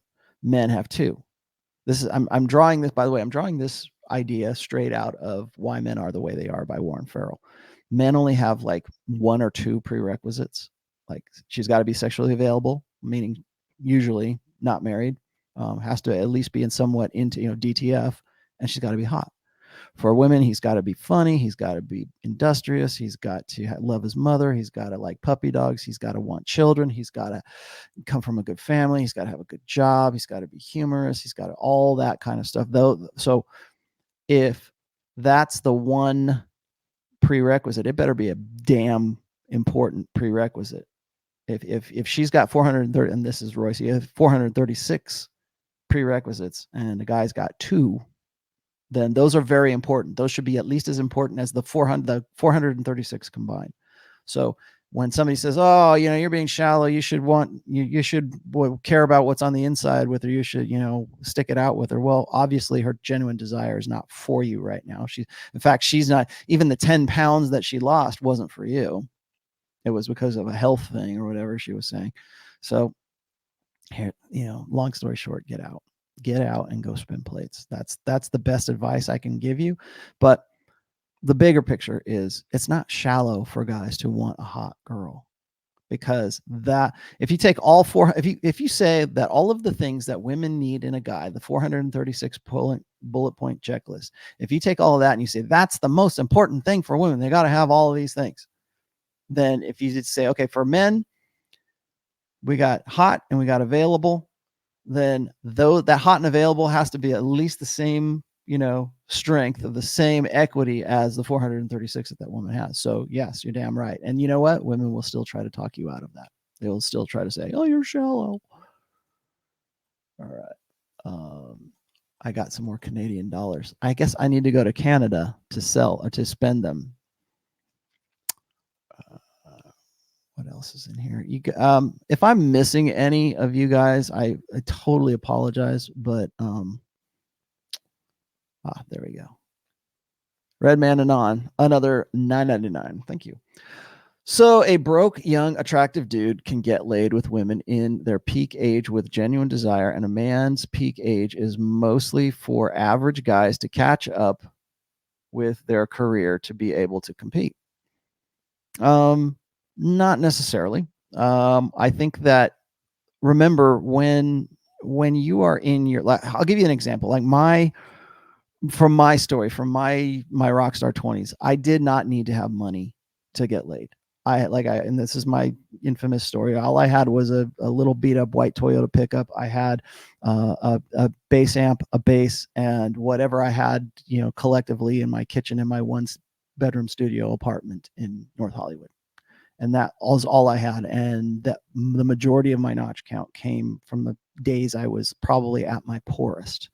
So there was aspects of, like, there's certainly a physical, I had the look. Okay. I had what these girls wanted to have. Now, was I going to be the guy that they wanted to, like, they wanted to have sex with me? They did not want to have a relationship with me. I've had three, besides my wife, I've had three real long-term relationships in my life. My first girlfriend, when I was fresh out of high school, I had, there was a woman I did, and you guys should ask me about this sometimes. A woman I did who was actually 20 years older than me. She was the manager for the band that I was in, and I was in a relationship with her. Although I was banging other chicks, she was in a relationship with me. Let's just say that. But knew that it wasn't going to go anywhere and only lasted for like 8 months. But I kind of throw that in there because it was sort of a relationship thing. We never had like, we never had like three ways or anything like that. It wasn't like that at all. She was a manager for the band that I was in. And then my borderline personality disorder girlfriend was another long-term, that was about 4 years. So amongst those, of all of those, none of those had any kind of prerequisite for me to really have established myself. But in between those are interspersed about 40 some odd women that I have had sex with that I didn't have a relationship with. Maybe they were one night stands. Maybe they were just friends with benefits. Maybe they were whatever. Again, people like, guys will always say, "Oh, you're humble bragging." I'm not humble bragging. I'm just giving you the freaking numbers here. Okay. But not one of them wanted to have a long-term relationship with me. And remember, at that same time, women's priorities are a little bit different. So if I'm nailing girls that are, let's say anywhere between like 2 to 3 years younger than me or 2 to 3 years older than me, within that age range, what are those women looking for at that time? What do they want out of life? What do they want with it? And most of them are in their party years and they want to have fun and they want to have sex with you. And they don't really necessarily care whether or not you can afford to buy them matching curtains at Bed Bath & Beyond. They don't care about those kind of things. They just want to make sure that you are hot. You play a character. They want to have sex with the rock star. At least this is my experience. It might be something else, right? And they want to have sex with the guy who's the actor or the guy who's popular in whatever social circles or whatever. And it's an experiential thing. It's that validational sex again. It's certainly not transactional because I didn't have anything to transact. So that was not a prerequisite then. But as women get older, as women get, grow into maturity, and if you really read Men and On, you need to read Preventive Medicine, because I talk about how women reprioritize things. So when women's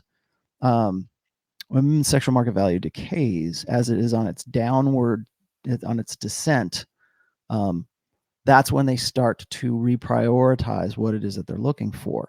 So while a woman, let's just say this, when a woman's like, say, 27 years old, she still wants a hot guy. That is still a part of sexual market value for sure. Okay. Like, they want a guy who's cute, hot, six-pack abs, whatever. They're not going to turn that down. Obviously, Tinder is not Tinder because women, well, he doesn't have a job. They don't care about that. But for a long-term relationship, remember, we have to look at the whole enchilada here. This is not just sex. This is sex plus living together, sex plus having a relationship together, or having sex within the confines of a relationship, right? So when men have more equity in themselves, I don't mean relationship equity, I mean like equity in themselves, meaning they have achieved more, when they have become partner in the law firm, when they have become more than they are. We say this all the time. I talk about this on Donovan Sharp's show all the time. Men must become, women just are. And women tend to decay because they just are. Then when they are on that decay, it instills in them a sense of urgency. They realize that they're not going to be as hot as they were the year before. So as a result of that, their priorities change. So while a girl is 22, 23, 24 years old, and she's in her party years and she's having fun sex with me in North Hollywood, when she's 27 years old, 28 years old, that urgency changes and shifts. And that urgency says, okay, I'm looking for a hot guy, but he's a hot guy with a job. Okay, I'm looking for a hot guy, but he's got to be a hot guy with a job, and he's got to have potential. I'm looking for a guy who's got all that, and he's also likes puppy dogs, or he also wants to have kids, or he also comes from a good family, and so those kinds of things. You build more into it, and those priorities shift. So when a woman gets into her epiphany phase, and she's say like 30 years old, the hot guy would still be definitely welcome, but that's not the highest priority on there. So if a guy has a good prospect for making a lot of money, or being a good long-term, like a father, like, well, I've said this before, is and I'll give you the story again, the poor girls saying that they would have sex with a young hot guy on the first night, but not if he was boyfriend material. That's what I'm talking about here. Is if the guy gives off the vibe of being a good provider, loving his mother, having a good job, has ambition, has a passion in life, doesn't make her his sole focus in life. If he's got that kind of, like, he makes himself his own mental point of origin, whatever, those things get reprioritized later on in a woman's life. And so if he's got more of one thing and less of another, it all depends on where that sort of ends up in her priorities or her hierarchy of needs, right? You know what I'm going to do? And I'm going to probably give away a really good blog post. So if there's people out there who are, this is nothing I've written, but I'm thinking about, I'm sort of right. I've got my notebook right here. I'm thinking about writing a post that is a graph and based on a hierarchy of needs, like sort of like was it Abraham Maslow's hierarchy of needs, but hierarchy of priorities or needs within like a relationship, like what guys need in a, like the baseline sex, right? Okay, what's the next part of the pyramid? Like the biggest baseline of this thing is what does a woman have to have? The base of the pyramid is what? Sex. Okay, a hot. So throw out all these adjectives. Okay, what's the next level? What comes after that? What is made possible by having sex and availability and all that? Okay, what are the next things? What are the next things until you get to the highest thing that makes that pyramid? And I don't want to steal anything away from Maslow, but I think you could probably make a pyramid of needs that are distinct to relationships, distinct, and do so from a red pill perspective, right? Like none of this bullshit, none of this Dr. Phil shit. Like, oh, you need to have good connection and go open communication. No, we need to find from a red pill perspective what that pyramid hierarchy of needs really is in this new frontier of where we're going in intersectional dynamics. I think would be great. I'm going to write that. Don't steal that. That's mine. Trademark. Let's see. Brian, more DKKs. Dead Kennedy dollars? I don't know. Do you believe in the Sigma personality type? Oh man, that's a good question. Let me give you my my 2 cents on Vox Day's sociosexual hierarchies.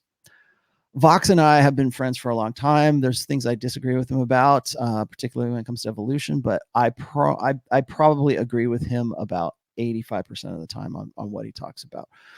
I like Vox. We've been internet friends for a long time.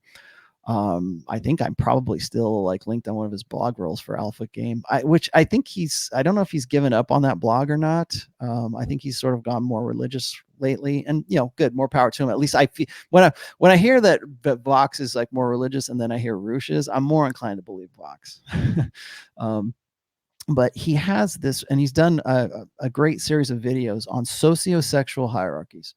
And if you, I don't have the URLs just offhand, but they are on YouTube. And if you type in Voxversity or Vox Day sociosexual hierarchies, you put that in the search button and you hit the search button, you will find that series of videos.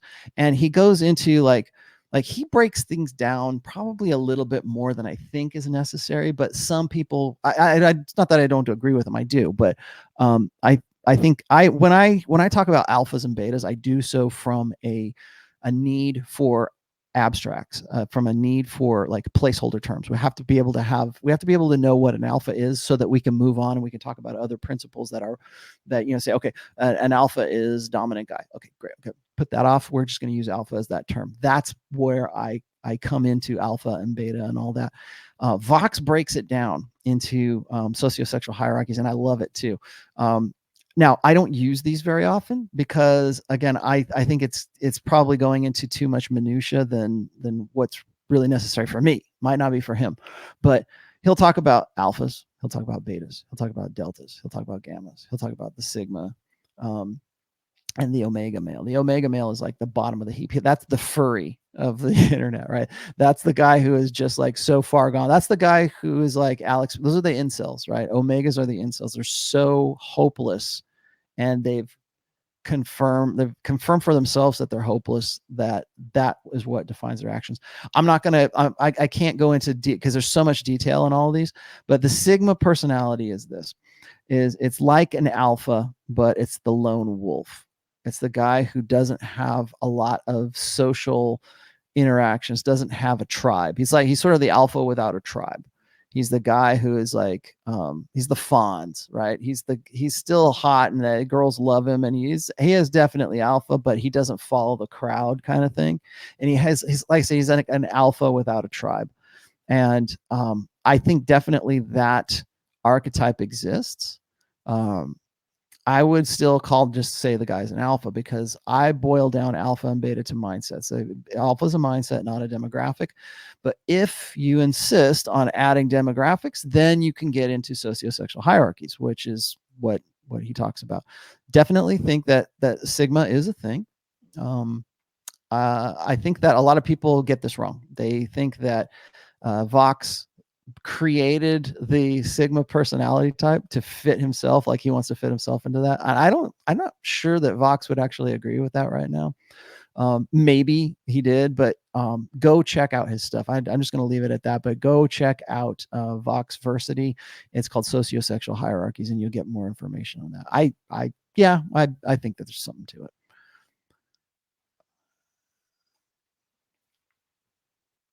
Math stat. Thank you for the $20 in Canadian dollars. I've come to learn. Your predictions came true. Church in Sweden names Greta Thunberg, the successor to Jesus Christ. Did they really? Did that really happen? Did they say she's the new Christ? I would maybe they said that like in tongue in cheek. I don't know. Somebody give me the article for that. I'm not aware of that. I would like to read whatever story that came from. Boy, you guys are gonna love book 4. About what you excuse me, this is $10. I can't even, you just typed in some crap. About what you said now, gay x hetero relationships. I saw a very good video today. Almost all women mentally insane. I saw that too. Somebody sent me that on in Twitter.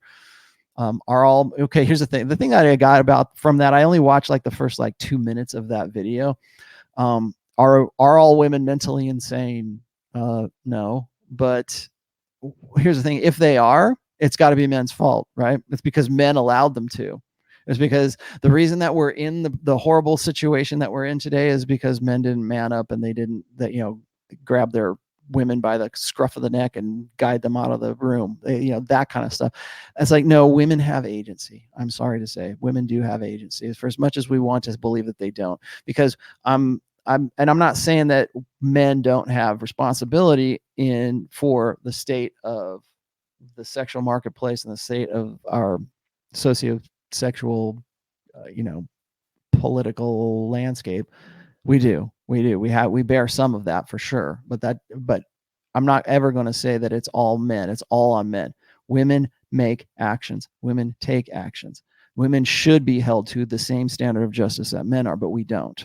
Now, is that because women are going to, and you know what? Women are going to keep doing that until we tell them no, until we say you are going to be held responsible for your actions. I don't have any, like, people ask me, well, don't you think women should vote, or women shouldn't vote? Or here's the thing: I don't think that we should have. I 100% agree with the MGTOWs when it comes to the realization that women are only going to vote in their own interests. They're also only going to vote by their emotions. They're not going to vote from a rational place. As I've said before, women's interpretive process is instinct, emotion, and reason. And so when they come to making a decision, that's the process they use, and they stop at emotion more times than not. And if their emotional state agrees with their rational state, so much the better. But that's where they're going to vote from. And so they're always going to vote for their own. It's why I always say the sisterhood of Borealis. I agree with that. I understand what you're talking about. Women are not going to change anything to disadvantage themselves. They're just not going to do that. Men will, because they think that by doing so, by sacrificing and playing martyr, they're going to get laid. That they're going to be in some way better on the female sociosexual hierarchy. They think that in some way that they're going to be up on that dominant, or they're going to be more desirable to women, right? So that said, I'm not against women. You're not going to take women's votes away. Sorry, you're not going to repeal the 19th. It's simply not going to happen. There's too many guys who are still they're still in the feminine imperative. And even if you removed a lot of them today, it would still happen that guys would go, well, you know what? I'm going to vote for you this one time, because was it in August 19th, excuse me, August 18th, 1914. So when did women get the right to vote? On that day, it came down to the reason that women have the right to vote came down to one beta male guy in the state of Tennessee, and he voted for the suffrages. He voted for the 19th. I forget the guy's name. I'll post it on Twitter. I actually saved this document, recording all of this. But essentially, it was this one beta male guy who got a note from his mom, who was a suffragette herself, and said, vote for change, vote for whatever. And it was, the decision of one beta male that decided the fact that we were going to have women, because it was up until that point, it had been like a dead heat or deadlocked, and his vote was the one that decided it. Very famous story. You can look it up. But so I'm not necessarily against women having the right to vote. I'm not necessarily against women being in the workplace or whatever. Women can do whatever the hell women want to do. Fine. Oh, yay, Rella says yay. No, here's the thing. As long as you pay the price to do so, as long as you're held to the same standard of justice as men are for your actions, as long as you do not expect men to pay the consequences of your bad decisions. If you can say that, I'm all for whatever you want to do. But don't come to me and say, oh, men are horrible. They won't marry me because I spent all this time in my career and made these choices, and now men won't absolve me of the decisions that I made. I'm not going to get behind that ever. Because if you're going to act like that, if you want to be in a man's world, you should be held to the same degree of responsibility, the same degree of consequence, the same punishment that a man would get were he put into those same situations. But we don't do that. We don't do that because we live in a gynocentric social order right now. There are separate standards of justice for women. And this is very, very easily verifiable, very easily provable. Women do not get the same sentencing that men do for the exact same crimes. That's just one example of all this. We're going to talk about the mythological pay gap between men and women. Well, guess what? You don't bitch about that because you make different choices. And those sometimes, if you choose to be a sandwich artist at Subway, that's not going to pay the same as if you studied to become a doctor. Okay. And you want to talk about like different choices, different benefits, different choices, different consequences, those things. I would only insist that women are held responsible for the decisions that they make. And that's my political screed for the day. Do I have any more? I'm going to read a few. I got to read a few of these because I don't want to just like, well, we're coming down to 2 hours here, guys. I'm going to have to let you guys go here in a bit. But Sam Whiskey says, hey, Rolo, as an art director, would you recommend Mac or PC for graphic design? Mac. Always Mac. I've only ever used a Macintosh, to be honest with you. I mean, I use PC when I have to, when people like, if I'm doing anything for sometimes when I do 3D modeling and stuff, I have to work on a PC, but that was a long time ago though. I haven't used a PC in a while. People want to say they're the evil empire. Okay, whatever, but they make good products. And if you know what, if you want to play games, get a PC. If you want to make a living, get a Mac. Daniel Rising, he says, as a 35-year-old seeking a long-term relationship, women 19 to 24 lack maturity or the need to settle down. Okay. Women past their epiphany phase want security from betas. So what's the best age range to choose from? You're kind of stuck in a position there. I would suggest, now this is just me, I would suggest that, and I've talked with this about this with Marco, my friend Marco, when we were talking about divorced men after 50. What age range should they target? You're 35. You're entering into your sexual market value peak, assuming that you are made the most of your potential. What are you going to we're going to look for a monogamous relationship? I would say target women between the ages of 27 and 28 years old. You're just still in between you're hitting an age where women are feeling like they should cash out of the party years, but they're not quite to the epiphany phase. That would be where I would say try to find the sweet spot right there. And then they're not too old. I mean, you're actually looking at about 7 years difference, maybe. So not too bad. Make sure that you are, of course, maximize the most of your potential, but I'm going to say somewhere between 20, let's just say a nice even number. Let's say 28. I would say go for a woman about 28 years old. Chris B in Philly, thanks for that $5, brother. That helps out immeasurably. All right, guys. We are down to the 2-hour mark. Boy, the chat room has been very active. Thank you for everything. I really want to, I'm going to have to do a straight up show on just the nature of hypergamy at some point, because I always get sidetracked. I think what I'm going to do for right now is I'm going to make these shows on Wednesdays for the time being.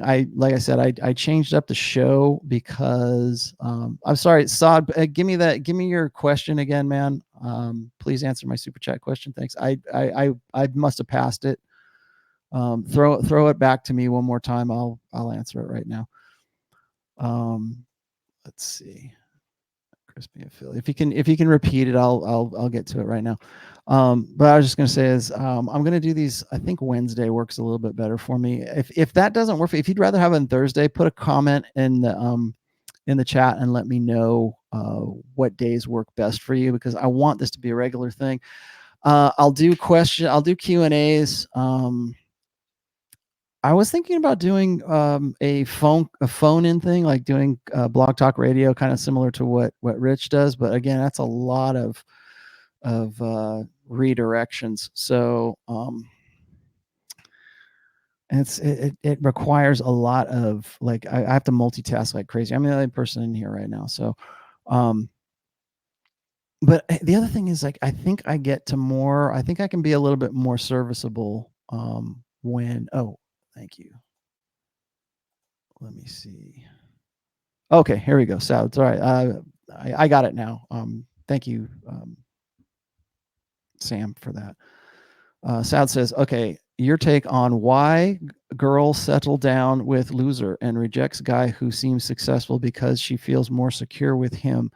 Most likely he is going to stay with her, or she wants alpha seed beta need. Okay. Occasionally you will see this. You will see, I have a, so I'm going to direct you to a post of mine. It's called Tickle Me Emo, and it's an old one. What I got into in Tickle Me Emo is that there's a lot of couples you will see where the woman is with a guy that you would say that there's no way that girl would, this completely goes against hypergamy. I can't believe it. Rollo's wrong. Look, she's going out with this guy who looks like Robert Smith from The Cure. I can't believe this girl would do something like that. Oh my God, the world is ending. Again, it's priorities. What are her priorities at that particular time in her life? So, like, there was a time where guys would have said the same thing about myself and the women that I was having sex with when I was in North Hollywood in my rock star 20s, right? They would have been like, oh, I can't believe that girl's God. And that's the thing that pissed off a lot of people into like the early 90s, was like they would see a guy who had long hair, and it's getting longer. They had long hair. I used to have long hair, like almost down to my ass when I long blonde hair. I could show you pictures. But they would get really upset that a guy that looked like the way that I did so well with women because I played the character that they wanted to get with. I have a post, an essay that was based on a YouTube chat by Adam Carolla. And Adam Carolla said that women are looking for a character. They're looking for a guy. They don't want a guy who's just a guy. They don't want just a plain dude. They want a guy who has a look. That's what he called the post, have a look. They're like casting agents, is what he said. They're like casting agents, and they want to cast you for the movie of them. So maybe they're looking for, you got to have some sort of look. So you got to be the rock star. You got to be the guy from The Cure. You got to be the guy with the tats and the tribal tattoos and the bodybuilder. You got to be whatever it is, the tough brother from the street, right? You got to be whatever it is that plays that character, because if you're just a guy, you get punished. Like if you're just a guy who just wears, Dockers and a sensible shirt or something, if you're just a guy, you get punished. And so the guys see this happening. The average guys see this happening, and they go, "But look at me, man! I do everything by the book. I do everything by the book. I've got a good job. I'm more successful than this guy ever could be. I'm going play. I love my mom. I love puppy dogs too. I do everything that women say that they want. Why is it that they go for these losers?" And it's like, your definition of loser is not the definition of what she says is a loser, what she thinks, what her hindbrain wants to have sex and have fun with. And in some cases, maybe she wants to live with, maybe she wants to experiment with maybe taming that guy. And this is people think this is a Jordan Peterson principle. It's not. This is the Beauty and the Beast principle. And what it is that women want to, perfect is boring. Get that in your head right now. Perfect is boring. If you are not a guy that in some way stimulates their need for excitement and indignation and everything else, if you're not that source, if you're not her drug dealer, and her drug is attention, her drug is stimulation, her drug is whatever the endorphins are that run through her body when she is with you on a date or something like that, if you're not that guy, she's going to go and find that from somebody else. So if you are, most guys are like this. And I've learned this the hard way, because when I was when we were coming out of the rock star years, when we were coming out of like the the early 90s, like 91, 92, when the Hollywood metal scene was dying and the grunge, Nirvana was a big thing, and the 90s music, grunge was a thing, and Friends and all that other shit was coming around in the 90s. The guys who weren't getting any pussy in the 80s all hated those guys. They absolutely hated them, because up until that point they got nothing, and now the game had changed. Like the sexual marketplace, the sexual landscape had changed to advantage them and not those guys. You're still going to always find a woman who's going to be into rock star drummer boy, right? You're going to always find the girl that's going to be into the bad boys. Now, how that bad boy is portrayed is the character that's in her brain at that point. So right now you want to say, well, that guy's a loser and I'm a winner. How come she goes for him? Well, because he plays that character, because he is the kind of guy that she wants to get with. So your definition of loser, I don't know what that is. I don't know what you have as your stereotypical, like, is most guys, any guy that the girl that they want to get, any guy that gets her is a loser, because and rightfully so, you should have some pride and some ego.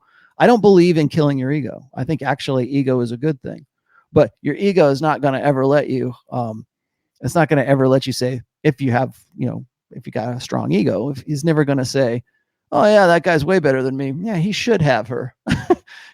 Those guys are the guys who are struggling with depression and other things, right? Most people, if they have a strong sense of self and they have a strong ego, they're going to go, yeah, that guy's a loser, man, how could she go over him? Boy, she's going to be sorry. Like that kind of thing. Remember that just because you think that he's a loser doesn't necessarily mean that she does, and that she wants to tame the savage beast. She wants the Beauty and the Beast story, where she gets with hot rock drummer boy and turns him into a father, and then of course what she gets everything she wants, and she ruins her life because she gets everything she wants. God damn it, man, you guys. Okay, it's 5:05 on the Pacific time zone right now. I am now 6 minutes over. So I'm going to carry this over because you guys have been such a great audience. Let's see. Ragnarok, I'm going to answer your question because your name is Ragnarok, and I dig on that Nordic. I'm a Viking myself, actually.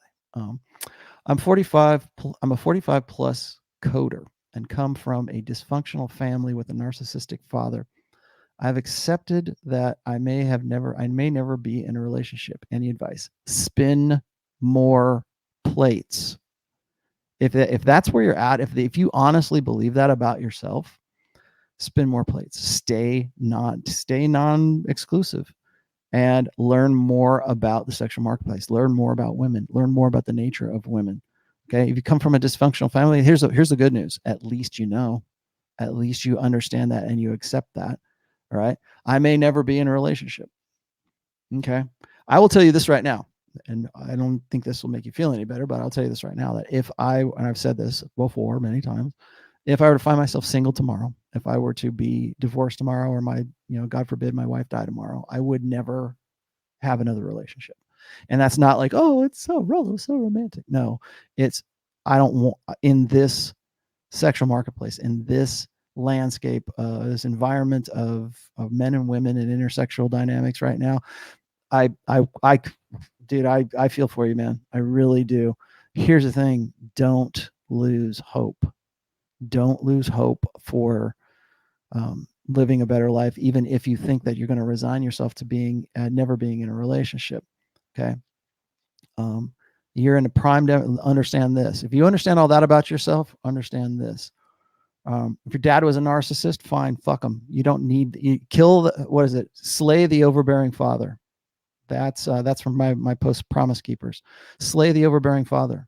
That is something that I think all guys need to do at some point, is they need to find a point of separation from their dads. I'm not going to get all Oedipal, whatever, complex on you. I'm just going to say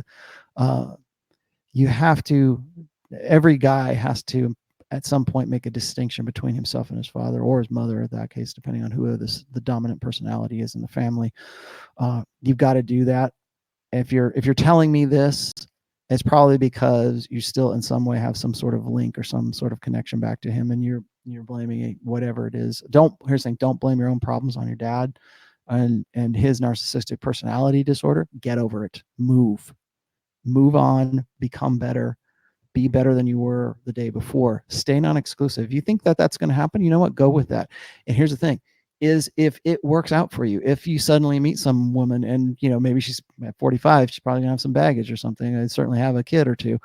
If you meet a woman who is in some way has been humbled by this sexual marketplace, has in some way found miraculously through an act of God, has found some sort of humility in this life, you will notice that, you will see that a whole lot better if you are already in a point where you are spinning plates and you can understand and judge women's characters better. You're obviously, clearly you're red pill already. Read my books. What else can I tell you?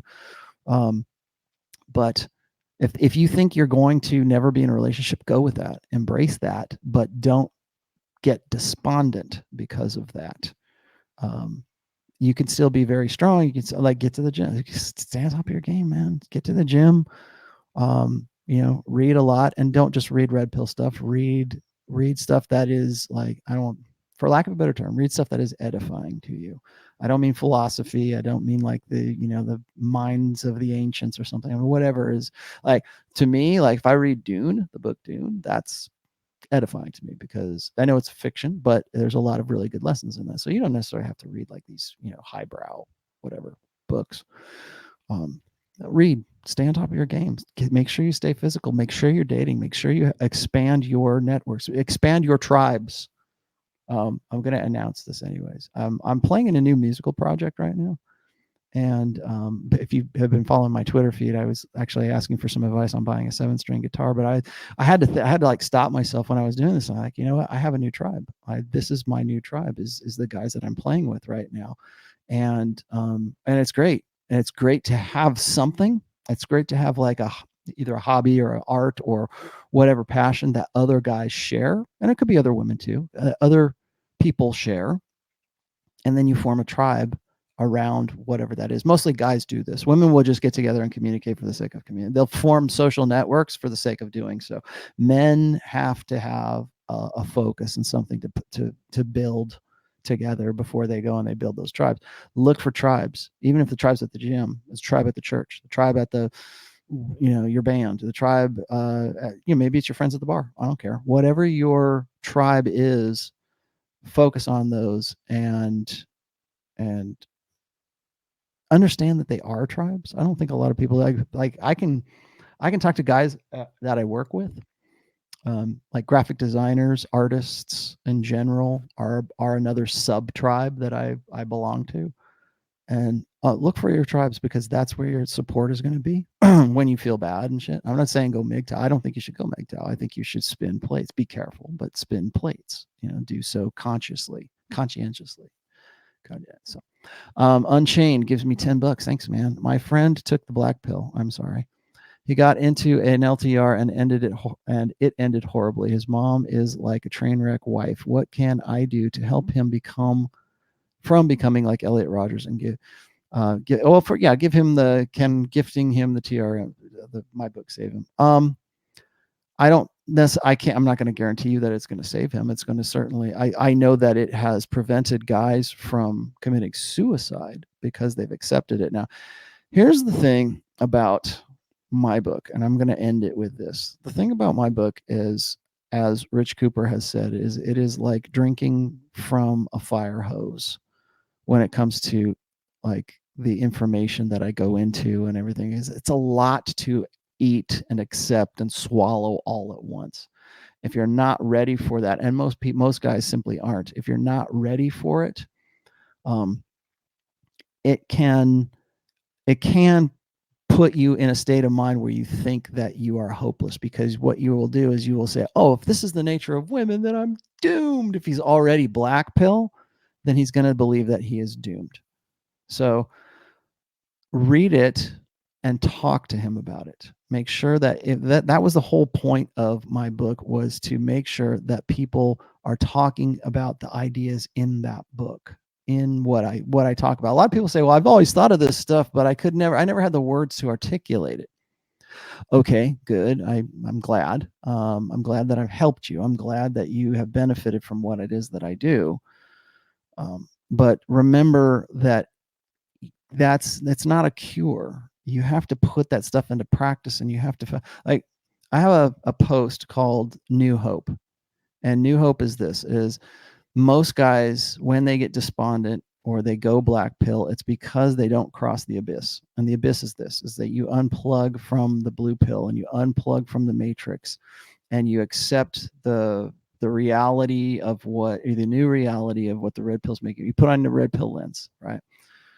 And a lot of guys go into despair or into nihilism, and that's part of the process. And anger is part of the process as well. Nobody said it's going to be, the truth will set you free, but it doesn't mean that there isn't a price to the truth. It doesn't mean that it's going to be pretty. It doesn't mean it's going to save you automatically. Okay. It's going to be tough. It's going to be hard to accept this kind of stuff, but it's made a little bit easier if you have a guy that's going to be there to help you along and going to help you talk about these things. And and it will also help you also understand this stuff, is if you guys are hashing this out and discussing it. If you think I'm full of shit, please tell me I'm full of shit, because I want to be able to discuss these ideas as well. But here's the thing, is the guys can't make that crossing over to the abyss. So they think that now that they have this red pill understanding, that they're doomed, that they could never be any better than they already are. And they don't see the opportunity that is present in the red pill for them. Like, I'm just talking to this one guy about, he's 45 years old and he doesn't think that he's ever going to have a relationship. Okay, well, how can you use the information of being red pill aware to your best advantage? And a lot of people don't realize that they can live a better life and a more encouraging and a 100. Well, certainly you'll be alive, at least. I mean, if you're going to commit suicide before and you don't, you're living a life that's a whole lot better. You're living now in a position that is informed by the red pill instead of the blue pill. You're not living according to blue pill ideals that were put into your head a long time ago, that were based on that were a means of keeping you under control. They were a means of making you like removing choice from you, taking away your choice. Now you have a choice. Now you have, that's when we talk about the MGTOWs, and then you make yourself your mental point of origin, you go your own way and you do whatever you're going to do. What are you going to do is the real question. Now that you have this information, at least you're using, here's the most encouraging part, at least you're using the good information. At least you're not basing your decisions on bad input. Now you have good input. Now you have accurate input. Awesome. What are you going to build with that? What monuments are you going to build? What achievements are you going to do now that you have this positive, real information?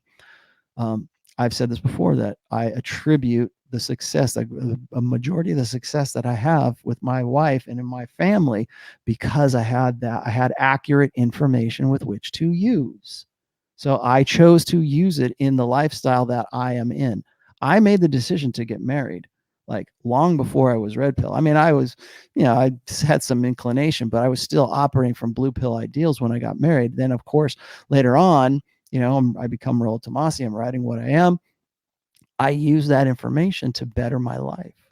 If I was still blue pill, if I was still playing along with that blue pill paradigm, I would probably be divorced. I would probably be one of these guys saying, "Oh, Rollo, I lost a frame. How do I get it back?" Oh, that kind of stuff. I don't, because I have accurate information and I've made the red pill who I am. It's part of my personality. It's not a game. It's not an act. It's not like I'm going, she gave me 2 kisses, I guess I give her 1. Or she gave me 3 kisses, I guess I give her 2. I don't think in those terms. I don't think in terms of playing games. It's just my natural default, because that's the way I think now. Because that information, that positive, truthful, red pill aware input that I have now, informs my decisions, and thus I make better decisions. They're tough, they're harder, They're sometimes they're ugly. Sometimes it requires of me something that might even go against my personality, my old personality anyways, but I still make them and I'm better off because of that. So those are just some things to think about. Okay, last one, guys. Last one. I swear to God.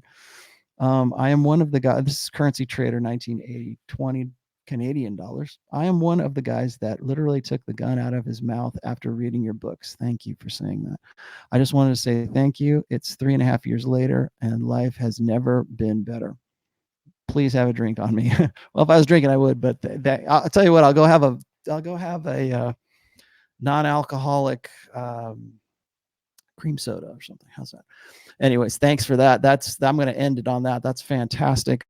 That's exactly why I do what I do. If you wonder why I do what I do, in book 3 in Positive Masculinity, in the introduction to that, I explain why it is I got into doing what I do, and that is why I do what I do, to take the gun out of people's mouths.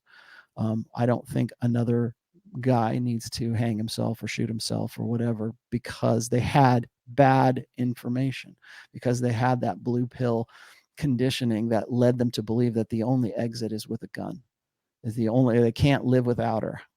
They don't see any opportunity. They don't see anything beyond losing their girlfriends. They don't see any future beyond their family, or they don't see any future because they can never, they can't seem to get a good girl to suck their dicks, right? I mean, that's really what I hope that people will realize, is that you need to kill the beta. You need to kill the blue pill guy that you used to be. And it's a process. There's a process of grieving, but you have to do that to save your own life in the future. So anyway, I don't wax poetic here at the end, but thank you for saying that. I really appreciate it. That's why I do what I do. So that said, thank you for another great show. I will be on again. I'm going to repeat this. I'll be on with Rich Cooper tomorrow. I believe we are on at 8, Rich, and we will be doing a show, his new show, which is based on chasing excellence. That's what he told me it's all about. We're going to talk about here's the topic: does money buy happiness? Can you be happy? Does money make you happy? Can you buy happiness? Can't buy me love, that kind of crap. Can money make you happy? And we'll get into that. You'll probably be surprised what I'm going to say. So we're going to talk about that tomorrow at 8 o'clock. As far as I know, I will be on with Pat Campbell on Friday. At a new time. Check my Twitter feed for all of that, the information about that. And that is it. Thank you guys for another fantastic show. The 4th book is going. I've got the first edits back, and now the real work starts. So just to give you a heads up, I've kind of pushed back the publishing date for the book 4. I'm looking at probably somewhere along the lines of the first quarter of 2020. It'll probably be somewhere around February, I think. If I stick to my guns and I can push this through, I think I want to add. See, here's the thing: is when my book goes out for editing, I always think of things that I want to add to it, or things I should have put into it. And so it comes back.